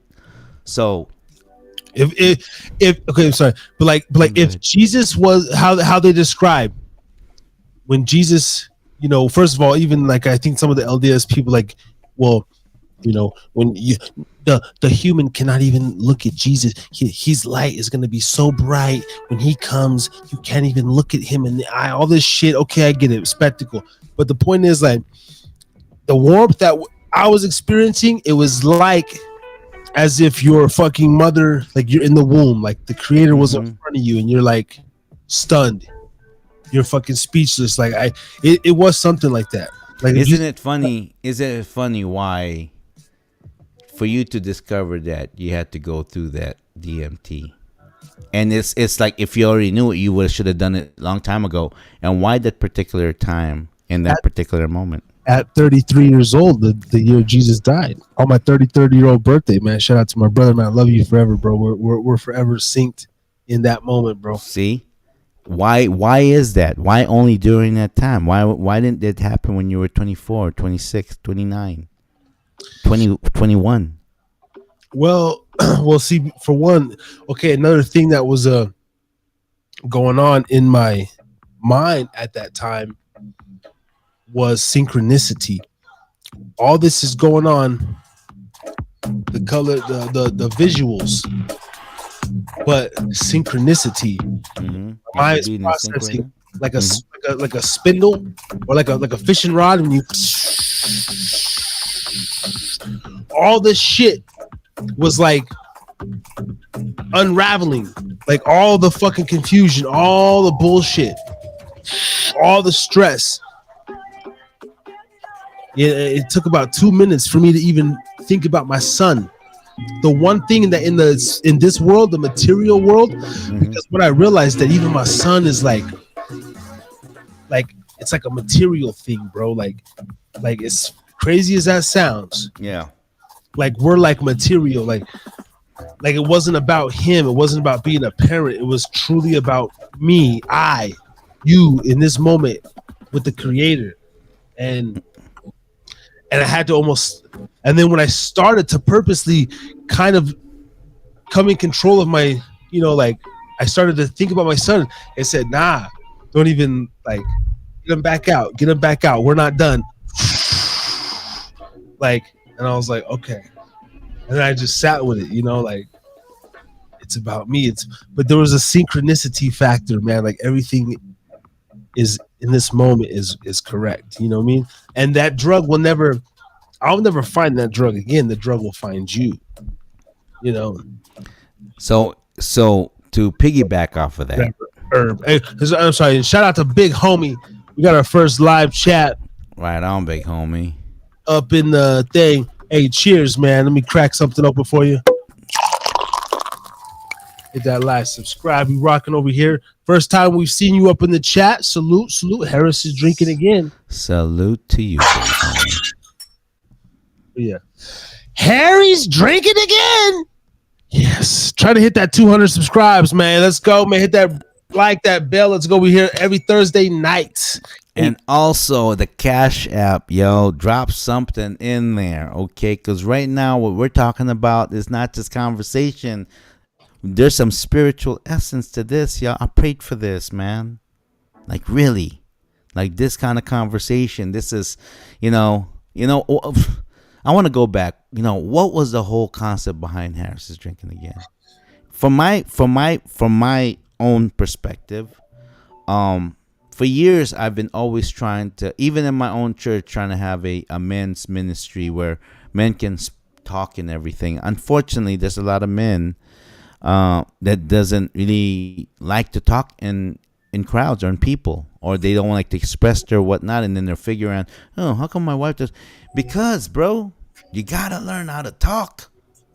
I mean, yeah, you're a good listener given that, but with that, you listening, you gotta learn how to express it back too. It's a game, it's a dance, yo. When you're talking to your lady, it's like a dance. It's like in a dance. I'll give you an example. Like when I'm teaching partner dancing, and this is just this is lesson in couple building. Okay, so when I'm teaching salsa or partner dancing, pretend there's a square. Okay, on that square, it's about reading the hands. If I go this way, you're gonna turn that way. If I go this way, you're gonna turn this way. If I go down like this, that means you're gonna go down. We're just gonna touch low. We're gonna go. So it's a conversation with your hands. That's when you're dancing. When you're communicating with your woman, it's your facial expression. You don't have to necessarily say anything, but you know how you lean in, how you nod, and how you pay attention to her. Some guys, when it comes to that, they're retarded. Have you ever, guys, really, if your woman is talking to you, film yourself in your face. You look fucking stupid, like an idiot. Dude, you're a king. Be a king. Decide like a king. I'm just not. And then you're figuring out why your woman is like this and that. Now, I get it. Women, they're kind of like cuckoo in the head. We all know that. Okay, we get it. But the guys, man, please. Like, oh, how do I learn how to communicate? You know how you learn how to communicate? Listen to Harris is drinking again. This is two grown-ass men communicating right now. And we're not doing anything whatsoever with being who we are. We are. Yeah, no, for sure. Asking questions, different things. Hey, what's this? What's this? As I tell you what, Harris is not like, this open when it comes to other people, man. I mean, with other people, he just stay quiet and everything. I, on the other hand, I listen and everything, but I love to engage, I love to engage. I love the connection and all that stuff. The engagement, this one, sharing insights. I love that kind of stuff. It's valuable. And Yeah. we need to have more of that to have understanding. But I'm telling you, man, you know, really, you know, I got some I want to get off for the new subscribers. It's been so many subscribers since I read this particular poem. I just want to, and I'm just gonna do it in pieces. I just want to read this first page real quick, man. I gotta well, since we're going to be on the poem side, we're going to the 2 hour of our show. You mind if I grab a notebook and. go ahead and I'll read this little thing here while you get situated. Okay. It just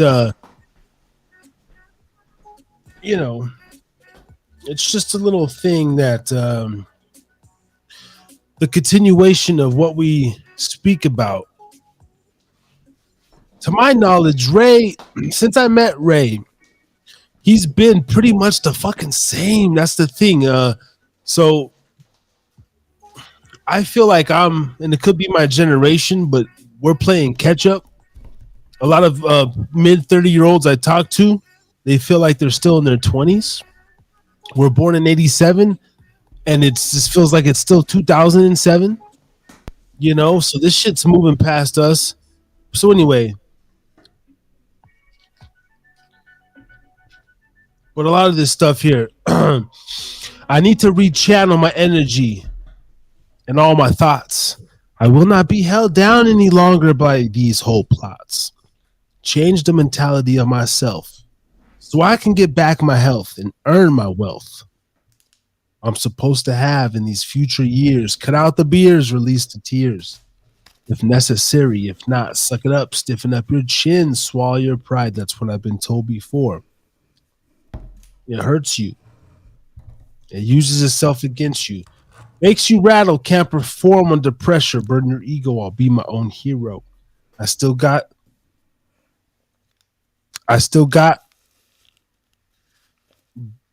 love for Reno, but can't go back. I'm in Ogden on the D-Lo. Just for now, I'm going to figure it out, no doubt. Takes time, takes the right state of mind, but I'll find what I'm looking for. I'll eventually spot the light. And I'm going to stop there. I have another one here, but just wanted to say that. That was great, man.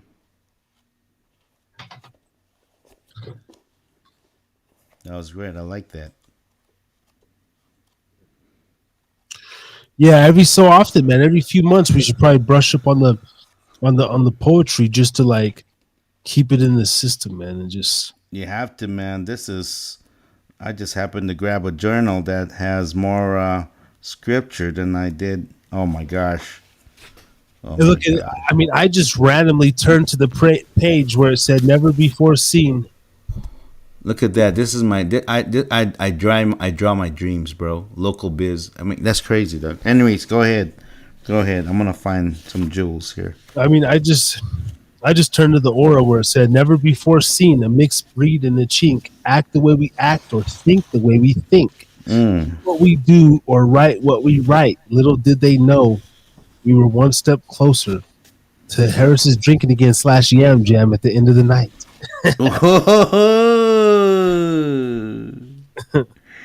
Ooh, I love it, dude. Keep going. Keep going. I'm gonna get there. I'm gonna find something. Damn, did I ever read this disgusting erotica on the show that one night? Jesus Christ. Oh wow. That's getting a little that's Well, you did want to make pornos at one time. Remember you mentioned that? yeah. But okay, let me talk about that for a minute. Yeah. To be honest, bro, I guess I would for a certain amount of money. But as I get older, brother, and it has nothing to do with necessarily being a Christian or this and that, but just being more well-rounded. Maybe I'm on my path to being this and that, but if I have a choice, I just want to jerk off the porn. Eventually, hopefully, I don't have to just watch and jerk off and be compelled. I want to find a true loving relationship and just have sex with one woman the rest of my life under God's communion. But Yeah. but like being a dude, maybe we should talk. Yeah, that's what we need to get on here is a motherfucking porn star or an ex porn star. If you're a porn star and you're listening to Harris Drinking Again, come on by, man. Fill No, our calendar. no, dude. There's a hold on, Ray. Hold the fuck on. Okay, never mind. Business meeting tomorrow. I'm gonna send you some stuff in the back end. There's a bunch of porn stars that have turned Christian and they have testimonies on YouTube about the Lord and Jesus Christ. If we could get an ex porn star turned uh saved Yeah. to come on Harris is Drinking Again and talk about their story during the industry and how fucking they got saved through Jesus Christ, bro. Oh, that's juicy. I would love that. Okay, that's what we need, bro. That's juicy, dude. That's that is happening in the next six to eight few months. Hey, you know what? Sorry, you know what? I'm looking at my journal, right? This journal right here, My Walk with Jesus. I title all my journals, okay? And this was 2017, okay? I was like 50 years old. I became of the first time I ever became a CEO of a company. And everything here in this journal, I love this. People, if you become a journal, because there's something about writing it down and it just everything here is nothing all business plans. That's crazy. Anyways, man. Did you disappear, Harris? Let me go Where ahead you and at? let me just hit this ice machine since we're gonna get busy.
My walk with Jesus, my relationship with Jesus.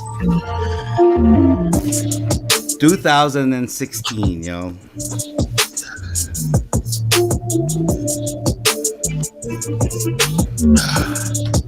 Sorry. You know, I was right there by the ice machine and I said, you know what? I gotta fucking piss. I pissed in the sink. I love being a bachelor because I piss in the kitchen sink a lot. Like I honestly, and if I could be, Savage. well, if I could be honest, man, I said I was gonna be transparent on this show. When I was a little boy, I see one of my mom's boyfriends. Fucking, he was a drunk. He was an alcoholic. Right? I walked into him one time, man, and fucking he would just like wear his robe around the house. He was like a drunk lush. But I saw this motherfucker pissing in the sink, and ever since that day, I've been compelled to fucking. I'll see a toilet. I'll fucking. I'm tall. I'm 6'2". I'll just casually whip it out over the sink, and then you run the water at the same time, and you just kind of it's so fucking convenient, bro. Pissing in the sink. You know, we should make a toilet that's like a sink. When you piss, it automatically drains. That's smart, dude. Hey, Real shit. I found one. I found the poetry that was written April 13th, 2017. April 13th, 2017. Yes. All right. All right. All right. Let's see. Let's see. It's 2 pages. Let me see. Okay. All right, big. Okay, here we go, yo. Okay, here we go. I've been inspired by love again. It sneaks up on me when I least expect it. It makes me smile. I want to dance. Maybe write a song, then try to sing it out of tune. I try to sing it. It's out of tune. But so what? It's all right. I feel the words right in my heart. It makes me cry. I want to laugh. I sing it loud when I'm even when I'm what? Even when I'm key, even when I'm what? It's all right. I feel the words right in my heart. I feel like singing, dancing, act real silly because I'm happy. I feel the love. My skin smiles as the sun something my as the sun something my eyes. I feel love. It feels good. It's just right. Sing a song with me. I breathe, then smile. It's another day. I breathe, then I smile. It's another day. I woke up today and I'm thankful. I know you love me and that's enough for me. I won't need nothing else. I'm satisfied with just that because I know you love me. It may be hard for you to say it, but I understand you don't need anything to say. I'm right here and I feel it. You don't need to get any closer. If you don't want to, I'm satisfied. I understand we need some time. Don't want to ruin what we have. I'm willing to wait when you're ready. I'll be here when you are ready. I know you will always be there because you love me more than words can explain it. I'm a part of you because you are a part of me. In the end, we will see each other again. We will see each other again. Now, who was I writing that to? Part of that, and it's my journal that entitled I title on my journal my relationship with Jesus. If you hear that right there, it's like a love affair between me and God, between me and Jesus Christ, and it's like I know He'll love me, and I'm not gonna be. So it's kind of like a marriage. You put up with each other. You put up with each other. The difference between the relationship is that God is always willing to adjust to your groove. Most people, like a spouse or something or a partner, they don't want to adjust. Yeah. It's all about making adjustments. My thing is like, why don't they want to adjust, man? If relationships are so hard to come by, at least I think they are. I mean, quality. Why are people so hesitant to change when they have somebody? You got steady dick or steady pussy. You got this woman that supposedly loves you, and then why is this thing so hard when humans need love? They need companionship. Because we love to sin. Truthfully, that's our nature. We love to freaking sin. We love to fuck up. Right. We do. That's my only answer. That's the reason why. Like, oh, I'm not. But we love our sin. We love the flesh. We love going against the grain. And yet the problem is, it's kind of like it's like drugs. It's like at the moment it feels great. The aftermath, oh man, it's terrible. Oh, man, I should have done that. I should have drank so much. Oh, I should have. Like, have you ever gone down from an ecstasy high? Oh my gosh, don't touch me. But last night when I was on one, I was like, man, please rub that lotion on me, please, But then the day after, you're like, don't get away from me. Yeah, it's sad, man. Ecstasy is one drug I never fucking liked. I tried it, man, and I don't like it. I hated that shit. I never had a good ecstasy high. That whole, I felt evil from the jump. Like, yeah, it didn't feel right. It felt all synthetic. That movie shit, bro. I get that off shrooms, man. I have a good time on shrooms. I go to shrooms, yeah. fucking music. It's natural. You're eating a mushroom. You're eating a piece of fungus, and it makes you feel fucking fantastic euphoria. But the Yeah, pills, man, that man-made stuff. I don't like that kind of stuff. Man. I never did like that stuff. I mean, there was a time, my wife got all into that stuff. I'm like, that's freaking weak shit. I'm sorry. Yeah. No, I think I'm over it, brother. Real shit, man. At this point in my life, I just want to smoke some tree. Drink some alcohol, a little bit, and but the shrooms and anything really just natural, man. I heard there's a hallucinogenic fish. There's some fish out there. You eat that shit, and it makes you go into this ancient ancestral. Oh, really? Yeah, That's the devil's fish. there's a fuck, man. Gotta have some goddamn. Like, even the fishes of the devil. Shit. You don't even need to know. I want to eat don't. that shit, man. Yeah, just like pork, it tastes good. It is the deceiving me because the Okay. pork can feel Wait a like minute. beef. Dude, you son of a bitch. Dude, you just opened up Pandora's box. Hold on. So wait a minute. Hold the fuck on. Is there a possibility that this God made all the living creatures? Are you saying that the devil has the power to possibly taint? I mean, he's tainting humans' minds, but is the devil fucking with the fowl and the fish of Oh the man, earth? I tell you what. Everything that God made, the devil has a duplicate, fake copy of it. So wait a minute. So is it possible that the people that do like the frog, the toad, is there maybe a demonic toad out there that's going to give somebody a completely Well, okay, so this is the deceiving thing about. Okay, this is the deceiving thing about. Let's get on the wagon of the devil for a minute. Okay, we always talk about God, let's talk about the devil.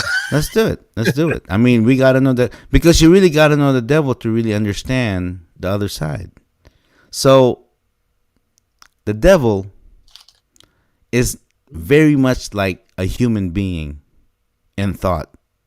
That was a bit. Oh, he's very very smart and this and that. Or he knows the word because he was a saint. True, that's true. The devil knows the word because he was an archangel, got kicked out of heaven. Take a hit. Okay, so the devil knows the Bible like the back of his hand, understands it. Jerry's drinking again.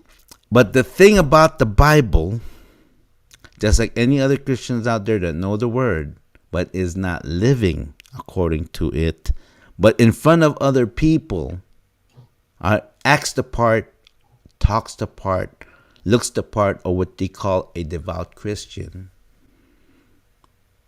But even the Bible said, look at that person's fruits. The complete, and the devil, to me, people give too much credit to the devil. And yes, understand, like even in the Bible, there's going to be two churches, the real church and the false church. In every religion, you got this, in the Muslim, you got the Shiite and you got the Sunnis. In the Christian, you have the Catholics and you have the Protestants. In the Jewish, you have the Ashkenazis and then you have the Hebrews or some shit. yeah, the Jewish. You got the Ashkenazi Jewish, and then you have the Hussein something, another one. Every church in this world is divided. You got the black Jews and the white Jews. Okay, that's put it this way. Truthfully, there is no race or anything in a Jew, because even the Bible says a Jew is not a race. It's not. It's a. It's your character. Okay. Can I ask this for a minute with this whole Kanye bullshit? Okay, when you say that,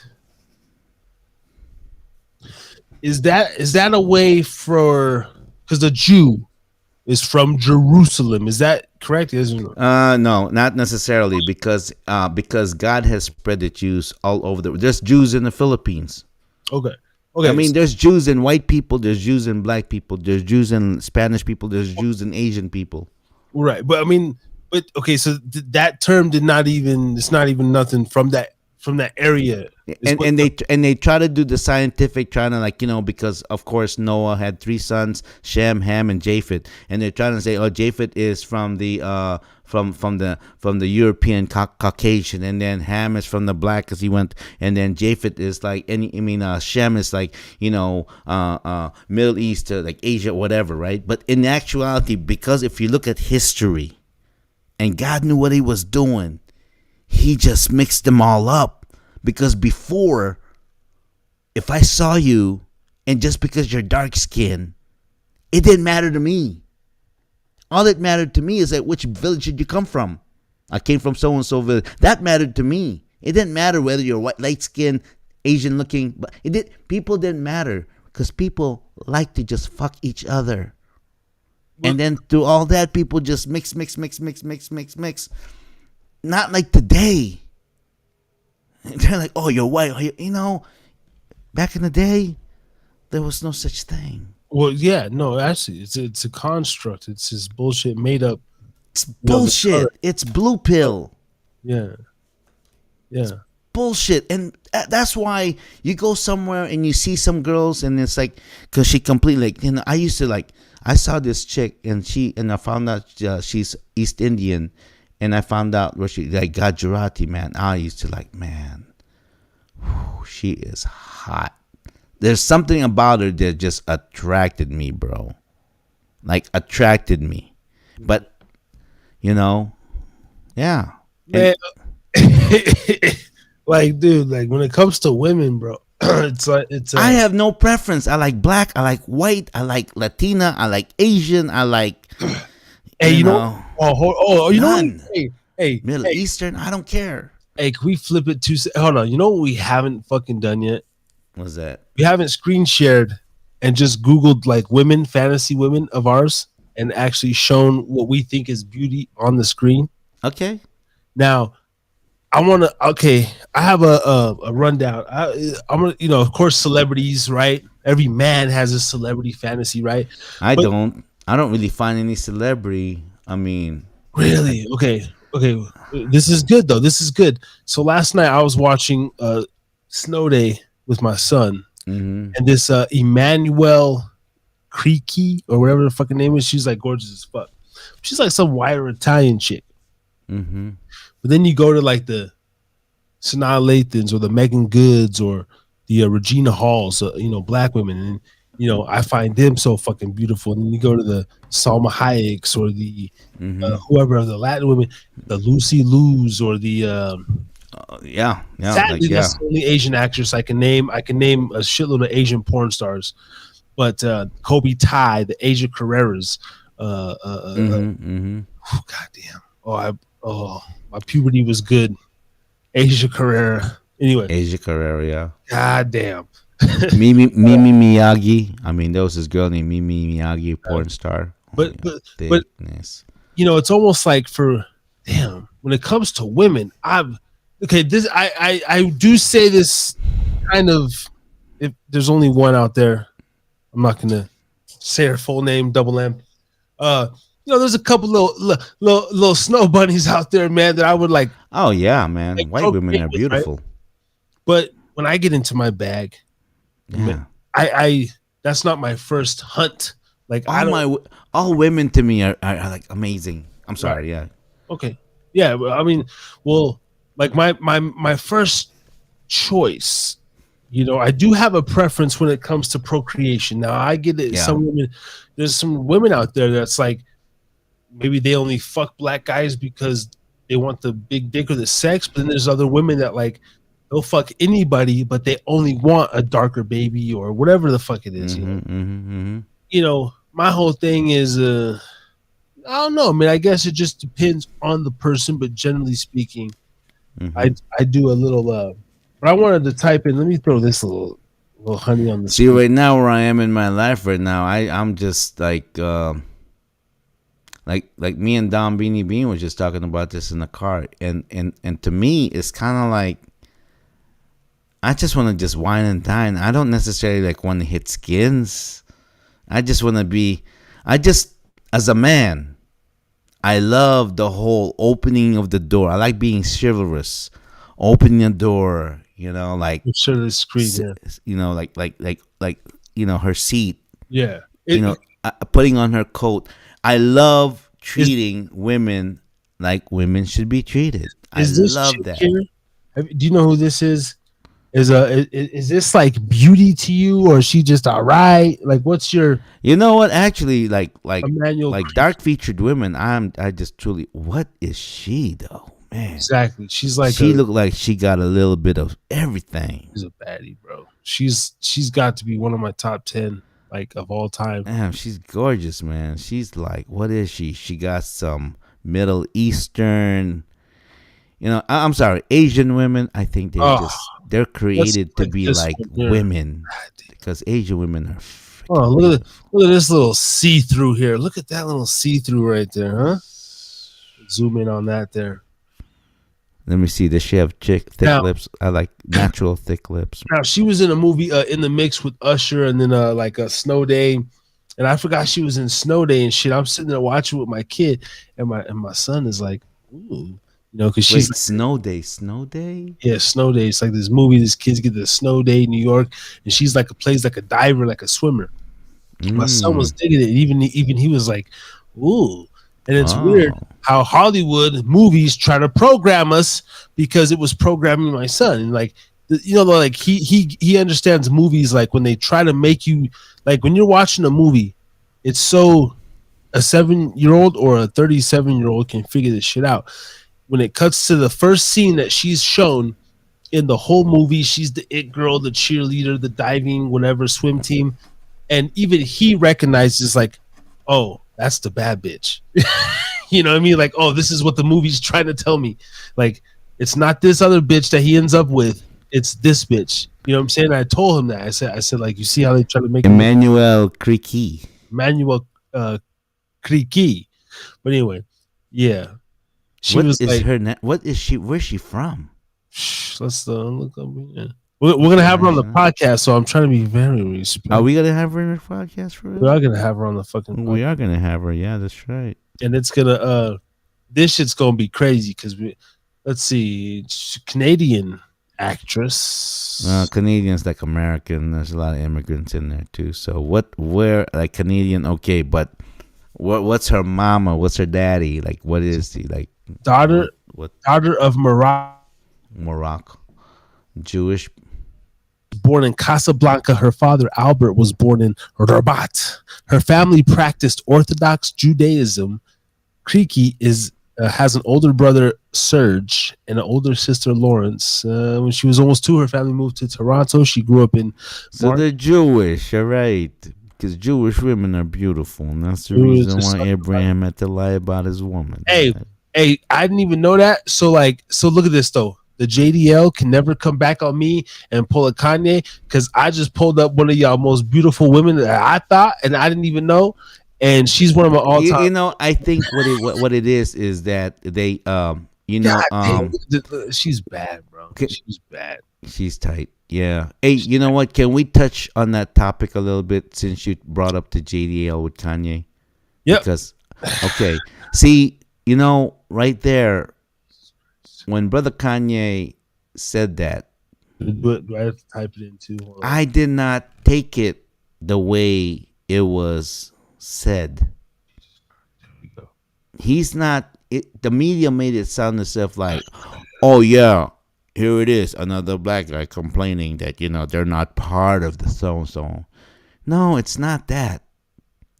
What Kanye was saying was that they're able to do this, and you know what? Because they set it up right, they created their teams and everything. Just like the whole example, if you, me, Beanie, and Scoob and everything were like, not even the richest man, but we're wealthy enough to where it's like, yeah, we got this system going on, and it's a tight system.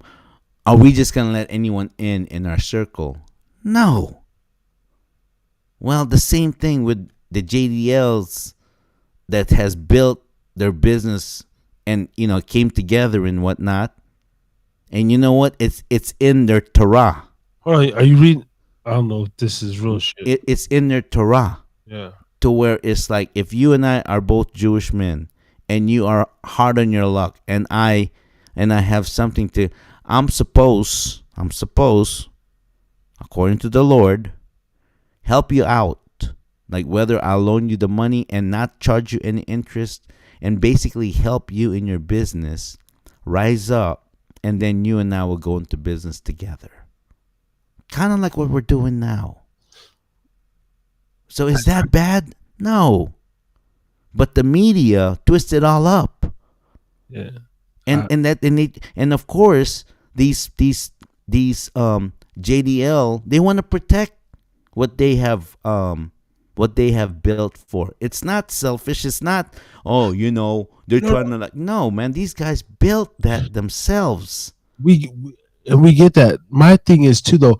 What about these other groups, specifically black people that try to build, but it gets torn down? That I have a problem with that. That's what I think Kanye's not saying without fucking saying, because he's all over the place. But like, And then but the ones that's tearing it down look at this. could be possibly JDL. Is that what you're kind of like insinuating? It's a system Well, of white supremacy. Again, the four of us are the wealthiest people at controlling stuff. Not only are we going to protect by not These letting anyone motherfuckers- in our circle, Look at we're this also gonna defend it. shit. Look at these motherfuckers. They got like whole, you know what I'm saying? I mean, they've been fucking around since the Tupac Ice Cube days back in. I mean, they're like, okay, how about this? Jewish Defense League. We're seeing that, but I mean, other than Black Panthers, I don't know.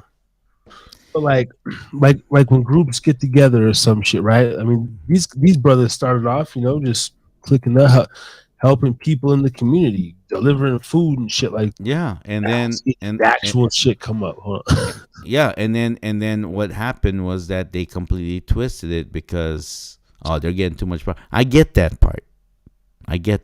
I just understand it's, like I said, it goes back down to the, like, I don't know. four men created something. The Jewish Defense League versus the Black Panther Party. It's like, okay, and again, it's like, I don't know. For me, just also looking in, it's like, damn. And it's also in this, it too. It's also like it's like you have to be, like, in business. You have to be what you call Look at some of the same hand movements that the JDL's doing. They're doing the same shit. Like, they got their posters. They're marching, bro. Free our sisters. Free ourselves. And then what do we just see? Over here, look at this fucking guy over here, fucking doing his little, seek hell, fucking shit. But this guy over here, white guy doing the fists as well. Peace, not hate. Free ourselves. And then they got this down here, something, about, was it birth, against fascism. I mean, I don't know, man. Why everybody tripping? That's all I'm saying. Like, why is everybody fucking tripping, bro? Because it gets attention. That's why. It's like, because it gets attention. And you got the Panthers over here, man, doing their thing. I don't know. Is there any Mexican groups or any, these? We could type in Filipino fucking. There is. They're just not as there always are so many groups out there. It's just that they're not as polarized as some groceries shit. Yeah, there's all kinds of people with, like, the Nigerian group, the Ghanaian group. They have all these networks of people, but a lot of them are going like this. Look, we're good. We're feeding our families. We're able to pay our mortgages. We're able to pay our bills. We're able to buy life insurance for our families. I'm able to sustain my lifestyle. I'm just going to keep it on a DL because I don't want to start nothing. I'm good. All my necessities in life. Oh, then you got these guys. I mean, but then you have these guys here. Of course, the media, they always want to show something shocking because it sells. And look at these guys. I mean, look, man, I would love to go have a goddamn beer with one of these. I mean, man, just to hang out with them. Dude, I like Fire. I mean, come on, Fire. And you, like you know what? I just costumes, want to like sit down and just have a good man to man conversation with these people over here. come on, man. Like, That's all I want to do is just have a man to man. Because I respect, you don't like something. I get it, and I'm not gonna force you to like it either. It's up to you. No, but I would love to do that. That's why that's my whole purpose in wanting to travel the world or just wanting to just travel. Period, is because I just want to meet people from others, strangers, really strangers. You know, I don't know you shit from Shanola, you see that and little yet, thing right there? That little yeah, signal of the axe or whatever. mm-hmm, I'm just saying, like, what was that? West Coast choppers. Like there's a lot of signals and symbols in America that like have these little. They were trying to come down on Kanye and his 5 point star. I'm trying to find the West Coast choppers. Right, it has like this mm-hmm, right here at the top right. It has like that KKK kind of symbol. right. I heard something recently that they were trying to, not trying to, because obviously they're not going hard, but just on the comments, and they're like, But let me ask you this. Let's say, for instance, someone you know. Let's just give an example. Let's just say Mikey, someone you know for pretty much all your life, close friends, yeah, and then he has something, and then for the longest time, I don't know, he goes, man, I really follow the KKK, or let's just say, I know it's not, but let's just yeah, say, are you gonna be like, oh, you can't be my friend anymore? there it is.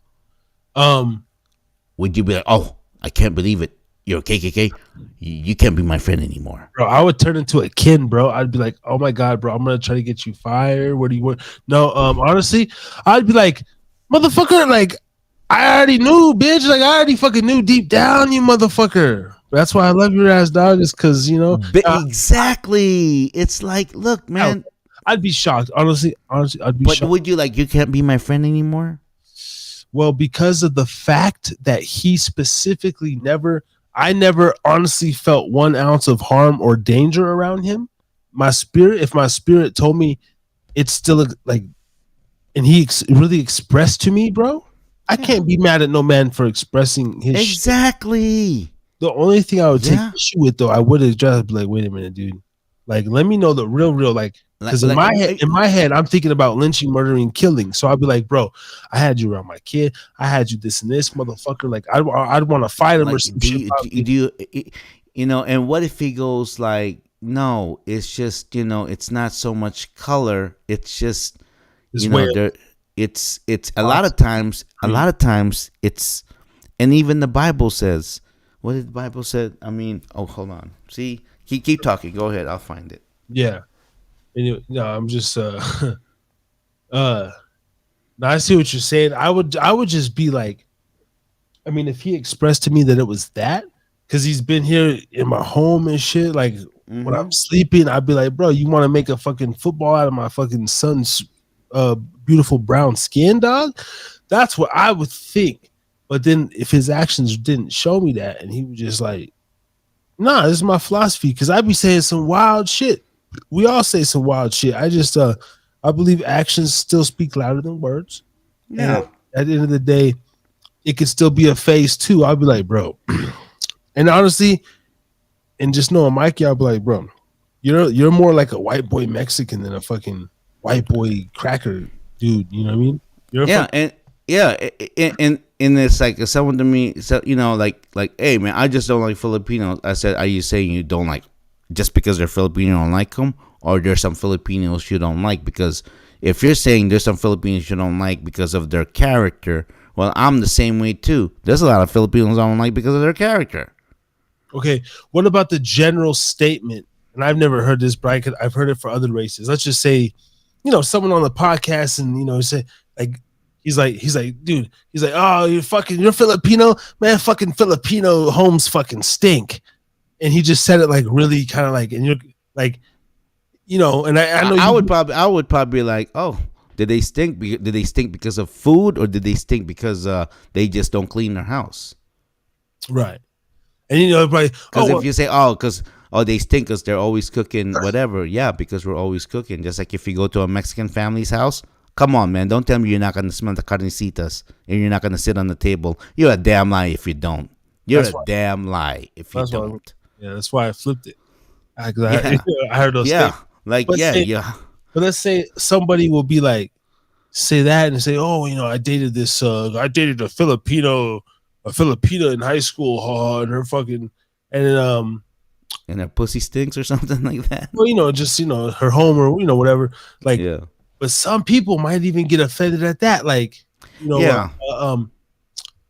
that saying that they're, what do you know what I mean? You're over here like can rationalize why they're saying that without getting all, oh, fuck. Because first of all, to me, the person that's saying it is ignorant, and I just accept them for being ignorant. Okay, you're ignorant. I get it. I don't hate you, but I just know you're ignorant. So that's okay on your character. Right. Number two, it also depends on how I am. Am I ignorant? Am I sensitive? Am I weak? Am I like, and I'm not.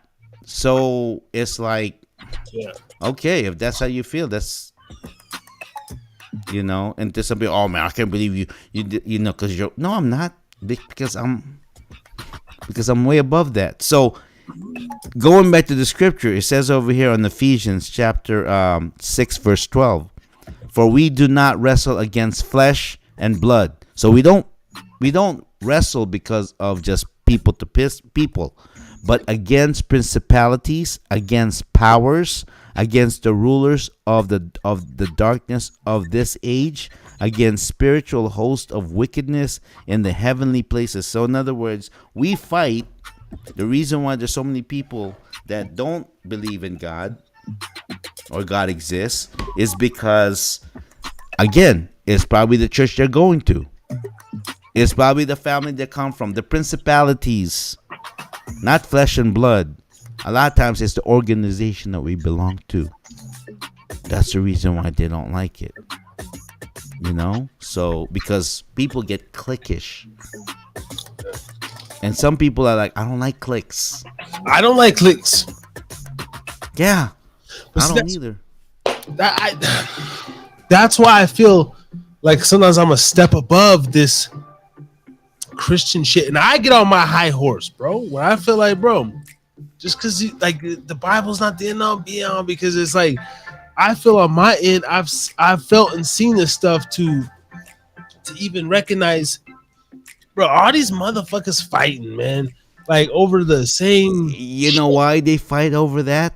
I tell you what, and this is the big thing. I'm gonna have to look at my camera. Okay, the reason why they fight about that is because you need to be doing something at your church, like an outreach, like a fundraiser, like clean somebody's house, help the poor, give them a ride, do something to your community as a church, give kids like backpacks and stuff like that, do something for the homeless, like give them like socks and towels and stuff like that. Do something in your church rather than you're always talking about like, oh, Jesus Christ is coming back and Jesus, are you saved, and this and that. You know what? Do something. Just like anything. If you don't like your life, you know what you do? You take a freaking walk. You sweat. You work out. You need to do that in your church. If you need to do that with your life. And that's why in church they're always fighting, oh, this and that, because they're all like afraid. Oh, I don't want to go out there. Oh my gosh, because those people are gonna spit at me. They find out I'm a Christian. Oh, they're gonna want to punch me in my face because they don't want to have this. They don't want this. They don't want me to give them this glow track. Shout out, Lapita. And I go, look, hi Lapita. Yes. And so, and that's the reason why a lot of people relate that to religion. No. When you read the word and truly meditate on it, that's why check the people, check your church, check the people you're around. Then go to the scripture and then learn the Bible from someone who really truly understands the word. And you know what? You may get pissed off. You may get, oh man, damn, I gotta change. Oh man, I gotta what? Oh man, Yeah, if it hurts like that, like a kink on your neck, good. You're learning something. Yeah. Lupita, shout out to you. First time seeing you up in the live chat. This is Harris' Drinking Again podcast. Lupita. We go live every Thursday night at 8 p.m. Rock with us. This is Brother Ray G, and I'm Harry Too Scary, aka Mr. Harris. Fight for love. They need it just like us. Yes. And that's what we're doing right here. Really is understanding. I ask a lot of questions here, and Brother Ray G comes through with his wisdom. We sit here and we go back and forth in the dialogue and the word and this and that. So Yeah, and it's just a back and forth thing. There's some things that Harris says that I'm just completely soaked in the game, and there's some things that I say that he's totally soaked in the game, and that's what makes the engagement so juicy. yeah, Yeah, and if that's dope. We love the engagement.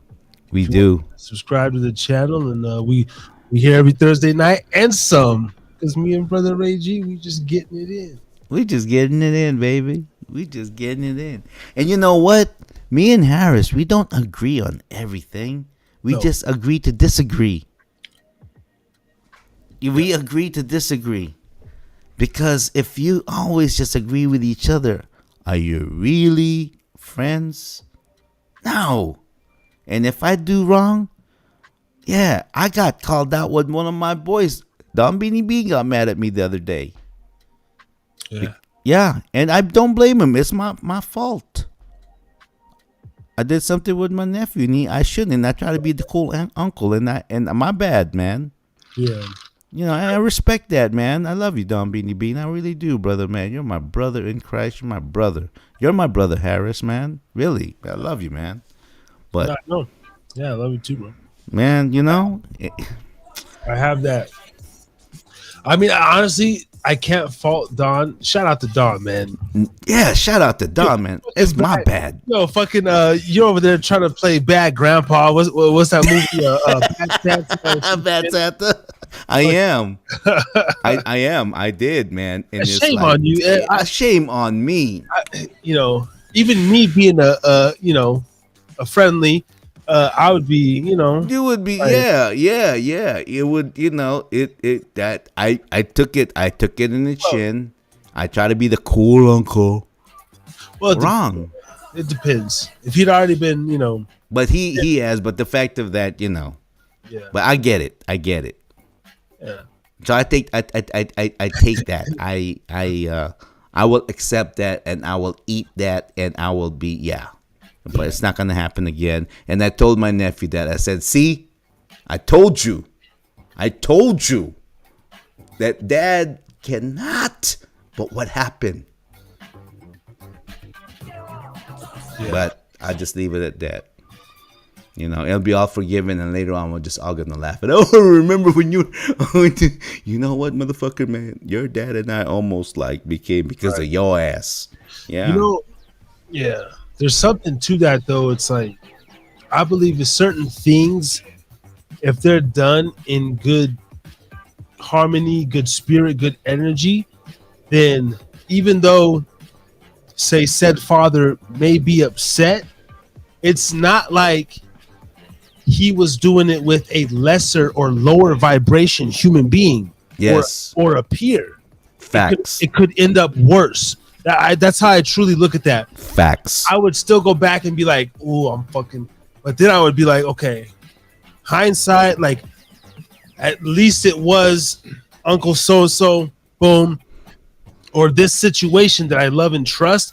And then maybe when he's approached with that, young man, life or death, or maybe a worser substance or a worser thing or a worser scenario, then he has even something to compare, So I don't know. So it's not all bad.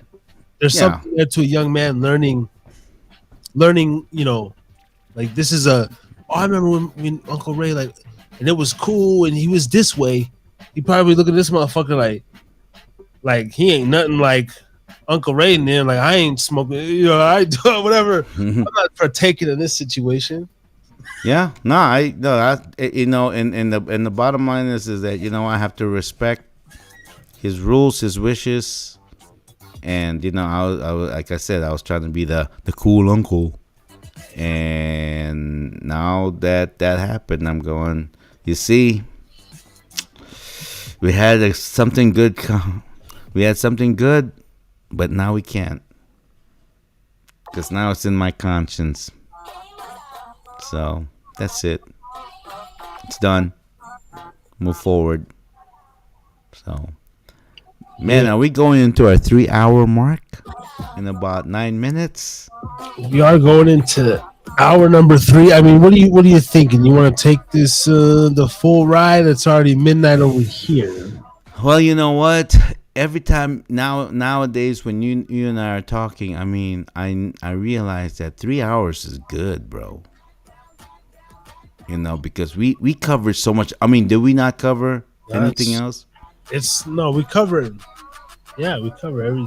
Honestly, a fourth hour would be rough tonight, man. It would be, I, That's what. I think in the beginning, before we would do it because we were so excited and everything, and then after a while we were able to communicate all the things that we wanted to communicate. It becomes shorter and shorter and more impactful. Because Yeah, tonight was impactful, man. tonight was very. Nah, again, me and brother Ray, doing the damn thing, and shout out Lapita up in the live chat. Man, hit that subscriber. We're trying to get this 200 subscribers for the night. Me and brother Ray G have been doing this for 47 weeks in a row. We're going on 1 year straight. Right. As he says, we have guests, interviews tonight. Was a cancellation, and me and brother Ray G do these throwbacks. Yeah, I mean, the And show it's must go on, and there's always something to talk about. we went in, bro. Like we went in. I don't know, man. And the sad thing is, it still don't feel like it's really been 3 hours though. No, it don't, man. See, like I swear, bro. If I had I've said bro a lot tonight in this. Said bro a lot. Yeah, I just counted it. You didn't know this, but I was actually keeping tabs. You said bro about 82 times, bro. Stop saying that, bro. What's wrong with you, bro? Damn, bro. I got dreams, bro. Oh man. But yeah, if you feel like we covered everything, and at the end of the day, we talk about even God, we talk about love. It's just love at the end of the day. It's like the yeah. And you're one of the different ones, man. You're one of the different Christians, man, who I do give you this. Even my mother though, man. And my brother, my half gay brother Trey, shout out to you, bro.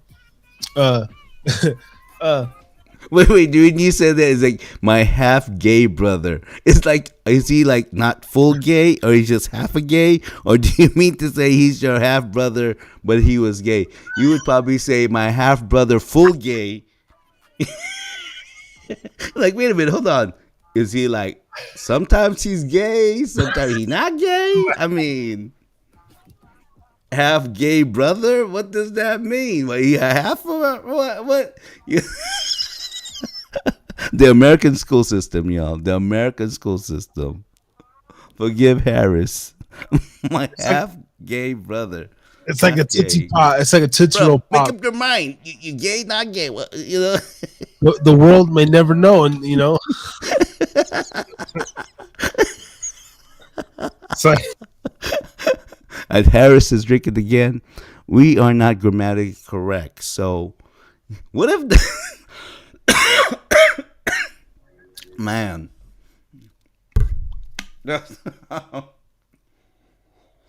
Mm. And see, that's what I love, because you'll always find humor in any situation, man. Oh man, that's gonna be a classic, man. It's gonna be a classic. My half gay. should I try to get a little? I don't know. I feel like I want to bust a flow, but I haven't been in the flow busting those clips we got in the channel. Yeah. Shorts. Those are some of my best freestyles. Well, let me say this before I get out of here. I want to make a. I'm gonna crunch time, do like a end of the year clip, just whatever, because I'm slacking on the thing. But maybe do like even all the freestyle, compile all the freestyles, and like take the little 4 seconds of the best whatever, and do like an end of the year freestyle clip. You know what I mean? I would love. Okay, Big Freeze, bro. If you're out there, compadre. If you're listening, I'm looking at you right now, Big Freeze. Yeah. Big freeze dog. You and my boy Harris need to collaborate. And I challenge you, the song that I'm thinking about, that you and him, it's gonna be a little flip. It's gonna be a little, like what's gonna be for 23.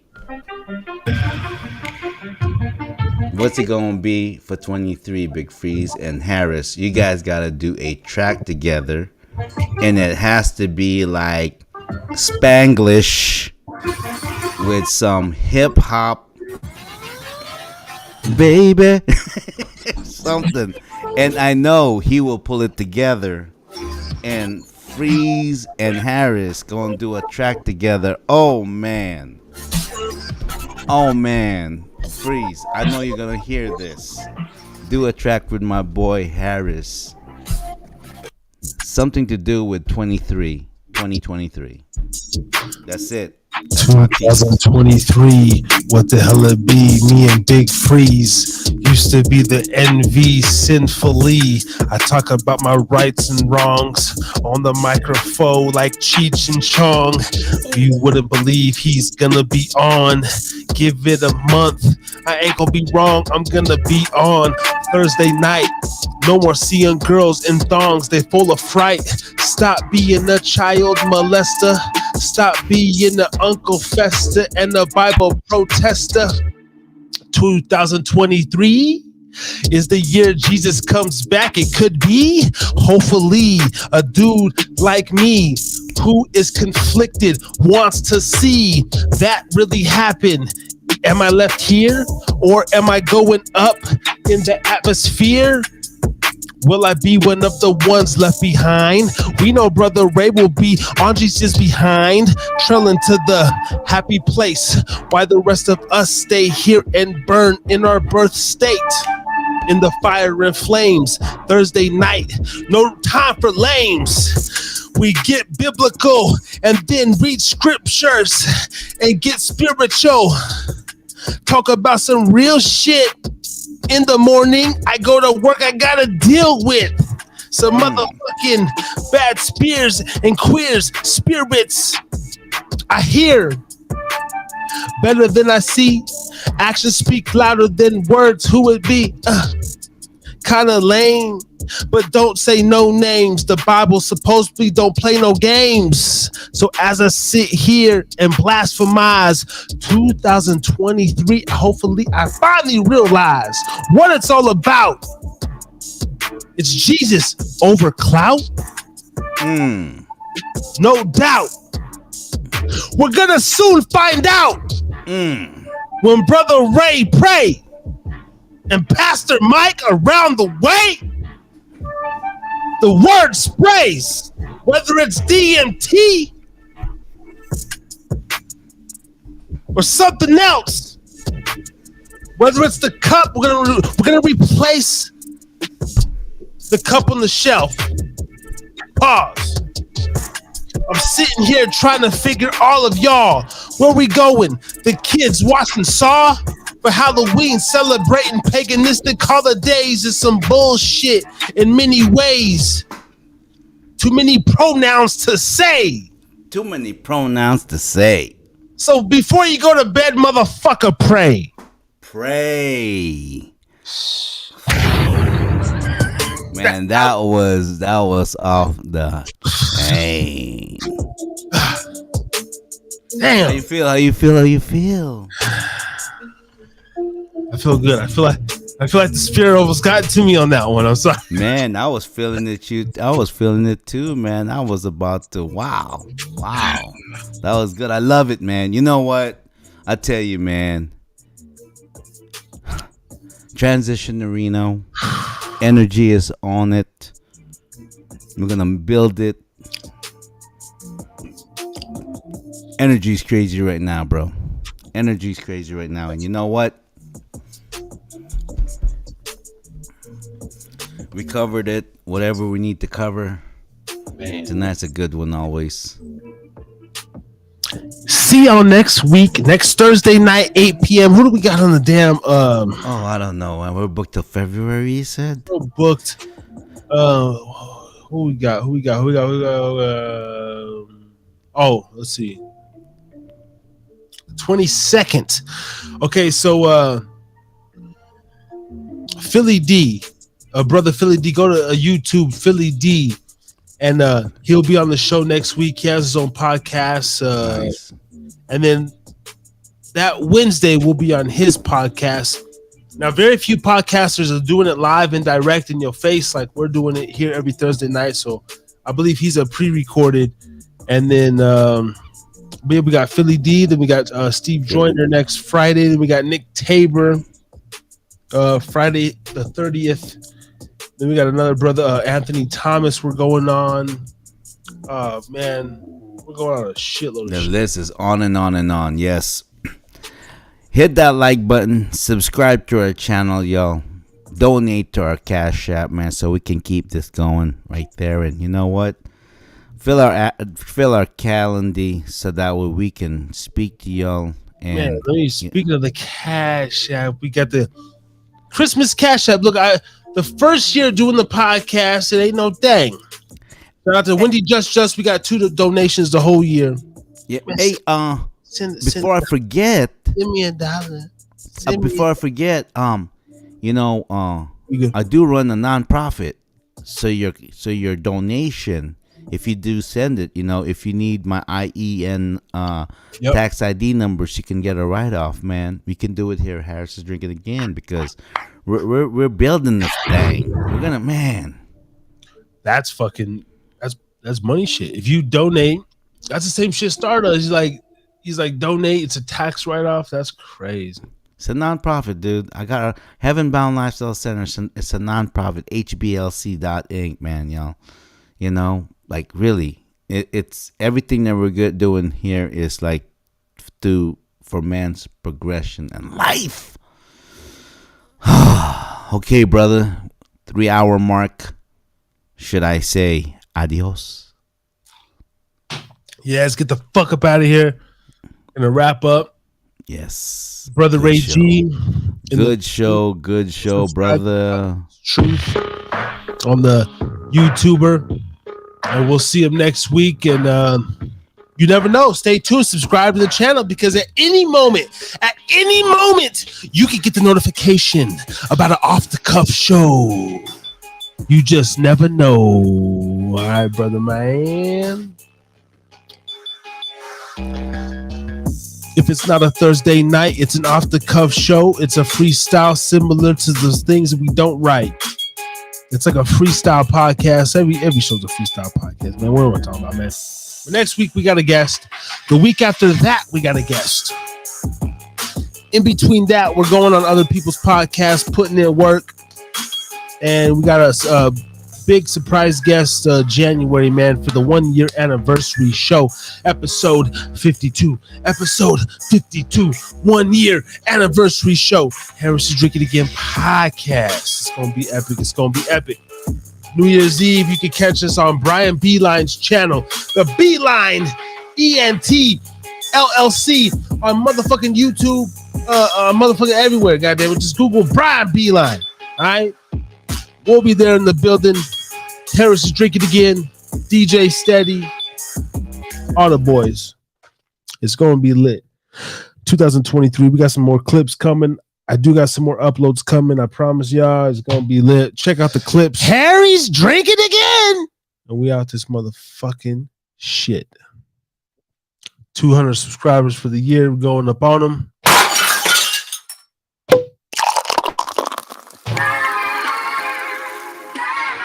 doing the damn thing. If you're having struggles and troubles in life, call the drug addiction hotline, 1-800-662-HELP. For real. Drink responsibly. I've done a pretty good amount of work on my little pint.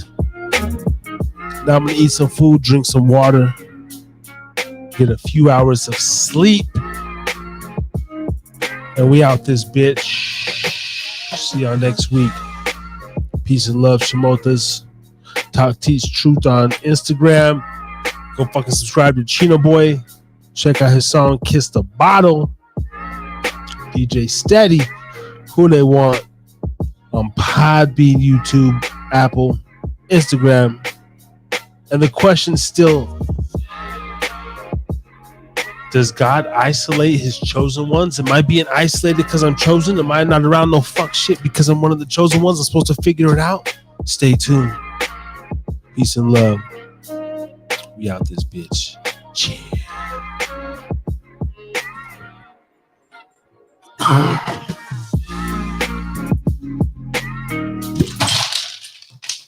Show's over. Show's over. Harry's drinking again.